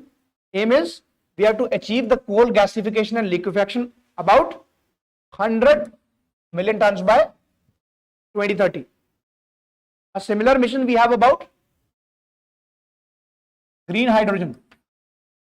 In that we have the target of about 5 million metric tons by 2030. We are planning to become a hub of green hydrogen so that we export to the countries outside India. So we will use these products of syngas for electricity, for chemical feedstock, and for hydrogen production, because hydrogen is one of the byproducts of syngas. Clear, everyone? Okay. Next is the offshore wind energy projects. Now this is the scheme, again offshore, but wind energy projects. It means projects in the middle of the ocean. Wind projects in the middle of the ocean. Why do we need to have it in the middle of the ocean? We do not have to procure any ground. We do not have to tamper with the environment around. We do not have to clear huge lands. We do not have to clear wildlife. A lot of issues are there when the wind farms are located on land. That's why. And the ocean provides a continuous supply of air, wind. So it is more efficient that way. So Cabinet has approved a viability gap funding scheme for the implementation of offshore wind energy. What is viability gap funding?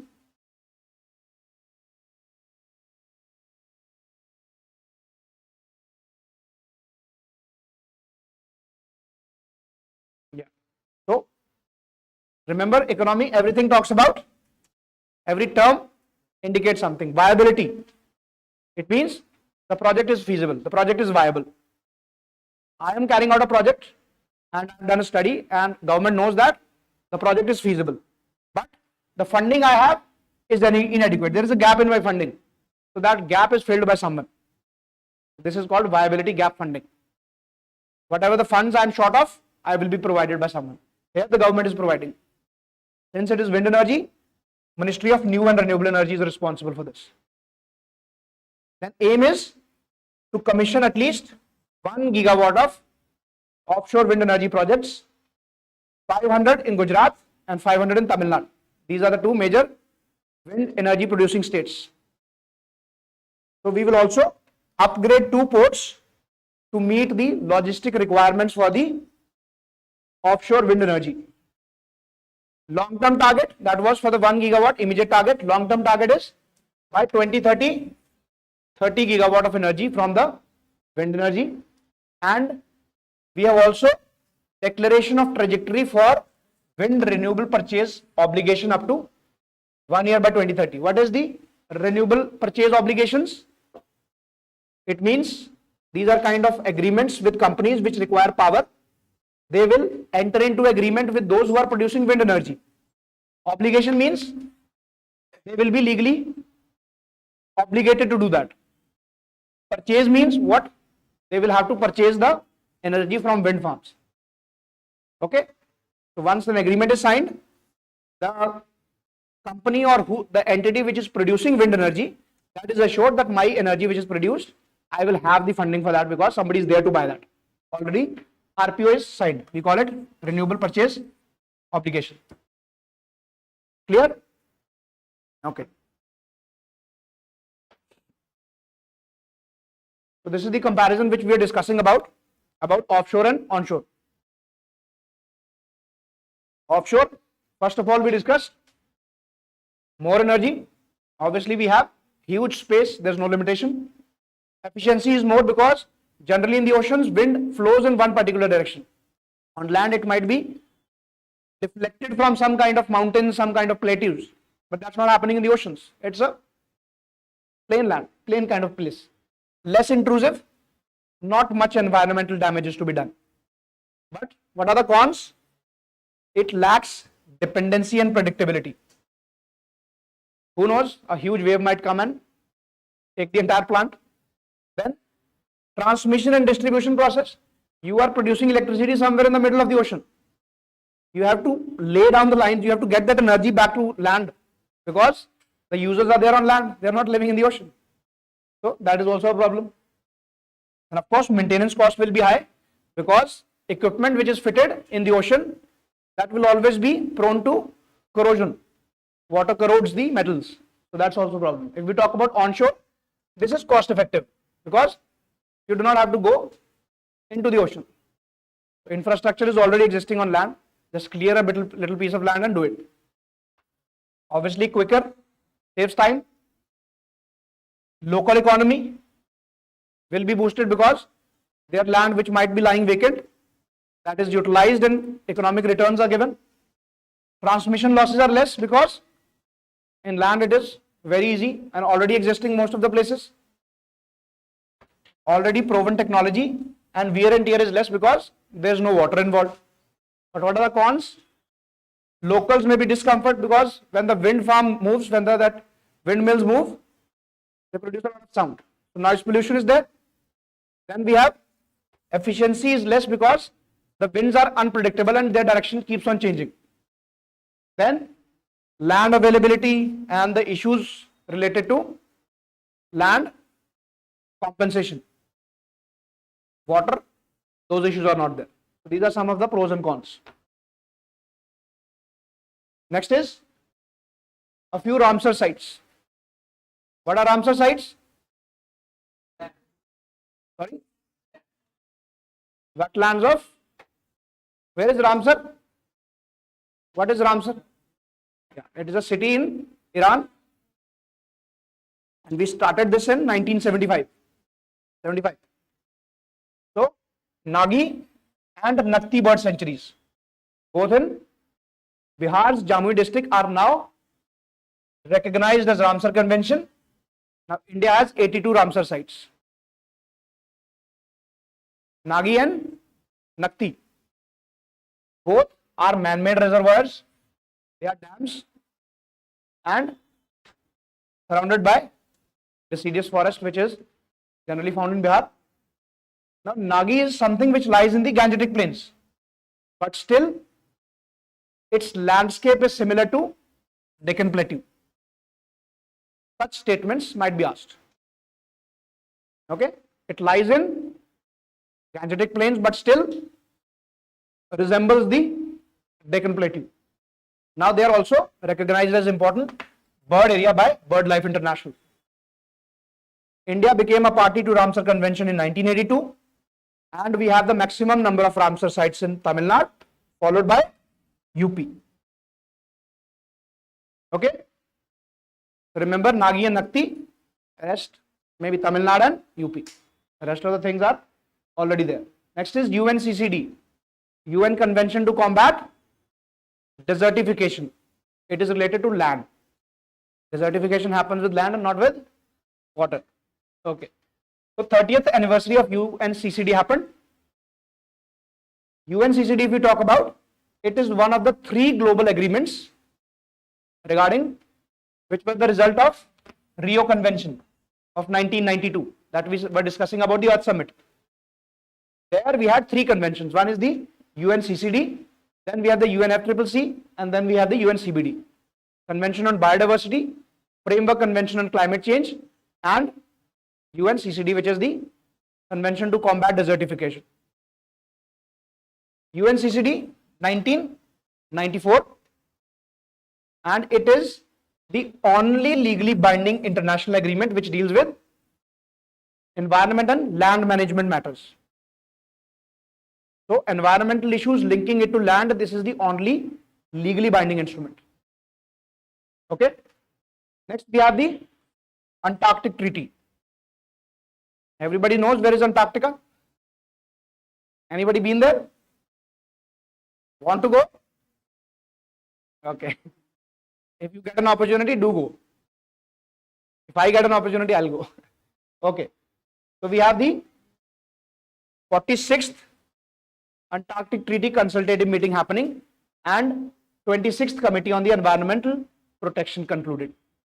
So some meetings related to the Antarctic have happened.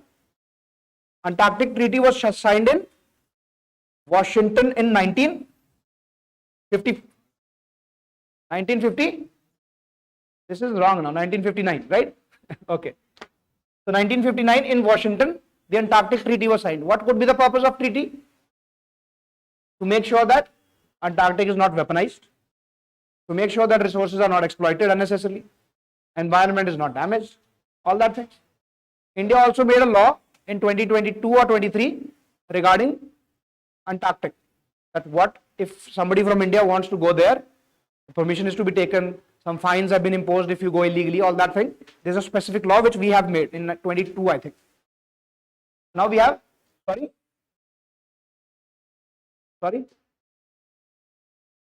how it will be? Suppose tomorrow you and your friends, suppose you are a country and you and your friends decide that because Antarctic and Arctic both are rich in resources, so tomorrow you decide that you will go and occupy that land just like we are occupying Siachen Glacier. So you make a permanent post there, you keep weapons, missiles and all that. So it gets weaponized. That is prohibited. But if you go, then it is against the international law. How it is weaponized? You carry weapons in place there. It gets weaponized. Okay? Okay. Now it has 57 members, out of which 29 are consultative members. India has also been consultative since 1983. Do we have some projects in Antarctic? What are they? The names are there. What are the names?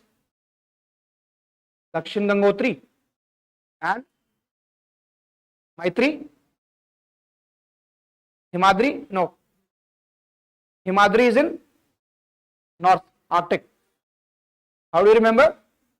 Himadri stands for Him. Him is Himalayas. Himalayas are in the north. Very easy to remember. Okay? Rest of them in the south. Automatically there. So India, what has done? It is, if I am not wrong, it is 20 degrees south. Just check it. It should be 20, I think. 20 or 60, I think. 60 degrees south. Do check it. This alphabetical design has changed a lot of things. So we had a research station, Dakshin Gangotri, 1983. 1989 we set up Maitri and also Bharti in 2012. Now we are also trying to have Maitri 2 station. In 22, as I told you, we also had an act for Antarctic. Antarctic Act, which prohibited a lot of things. If you want to carry out research, you have to register. All that things are covered. The next is collective intelligence initiatives. What is intelligence? Time up. Okay, let's finish this. Collective intelligence. Okay. So collective intelligence initiative. Untapped collective intelligence for climate action report. This is a report published by whom? Anybody? Before I switch, it is published by UNDP. So UNDP has published this report and it talks about the potential of collective intelligence initiatives in climate adaptation and mitigation. What do you mean by collective intelligence? All countries have their own resources to forecast weather, to forecast climate change patterns. If all of us come together, share the information, then we will be more effective in what we are doing. Right? Okay. Now, collective intelligence is the enhanced capacity when people work together. You are all preparing for civil services. If you decide to have collective intelligence, your efforts will reduce by half. If you have a group of 5 people, just 5 people, and all of you, all 5 are very committed, you will never face any problem in terms of notes preparation, in terms of anything. Only thing is you need to trust each other and push each other to be best. Somebody makes GS1, somebody makes GS2, somebody GS3, somebody GS4, and somebody current affairs. You are done. Within 1 month, all the notes are ready. Provided you can do that. If you do that, all 5 of you will get selected. Provided you do that. Okay. When people work together, countries work together using the technology, then it is called collective intelligence. Now, using artificial intelligence, what is crowdsourcing? Getting money from people, from the crowd, from the public, and also remote sensing to tackle the climate change and poverty. Okay? Then this emerges when the contributions are combined to become more than the sum of their parts. It means you contribute 2, you contribute 2, I contribute 2. Instead of 6, we get 10. That is the power of collective action. Okay? Should we end it? Or should we continue? How many for continue? You are in minority. Okay. Don't worry, we'll complete it. Don't worry. Let me see how many slides are left. How do we check? Is there any summary here? Yeah.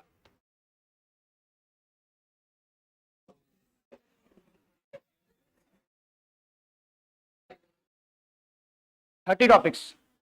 Don't count the slides. Just count the topics. 30 topics are left. And this is one of the most extensive current affairs. This is, I think, 55 pages or so. They have made the slides, and so it was only 50 something pages, and they have made it 116. So when you actually take it a print out in A4, it will be only 50 something. Ask them to give you the PDF.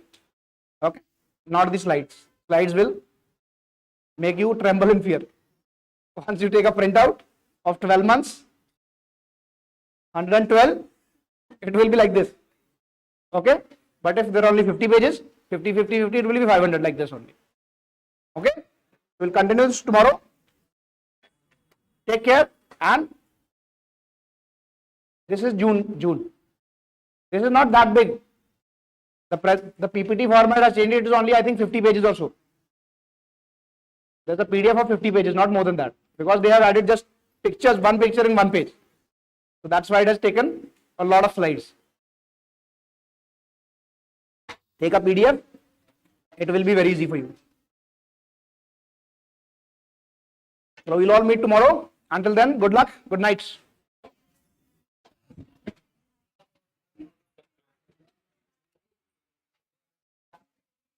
Thank you, sir. Thank you. Is there?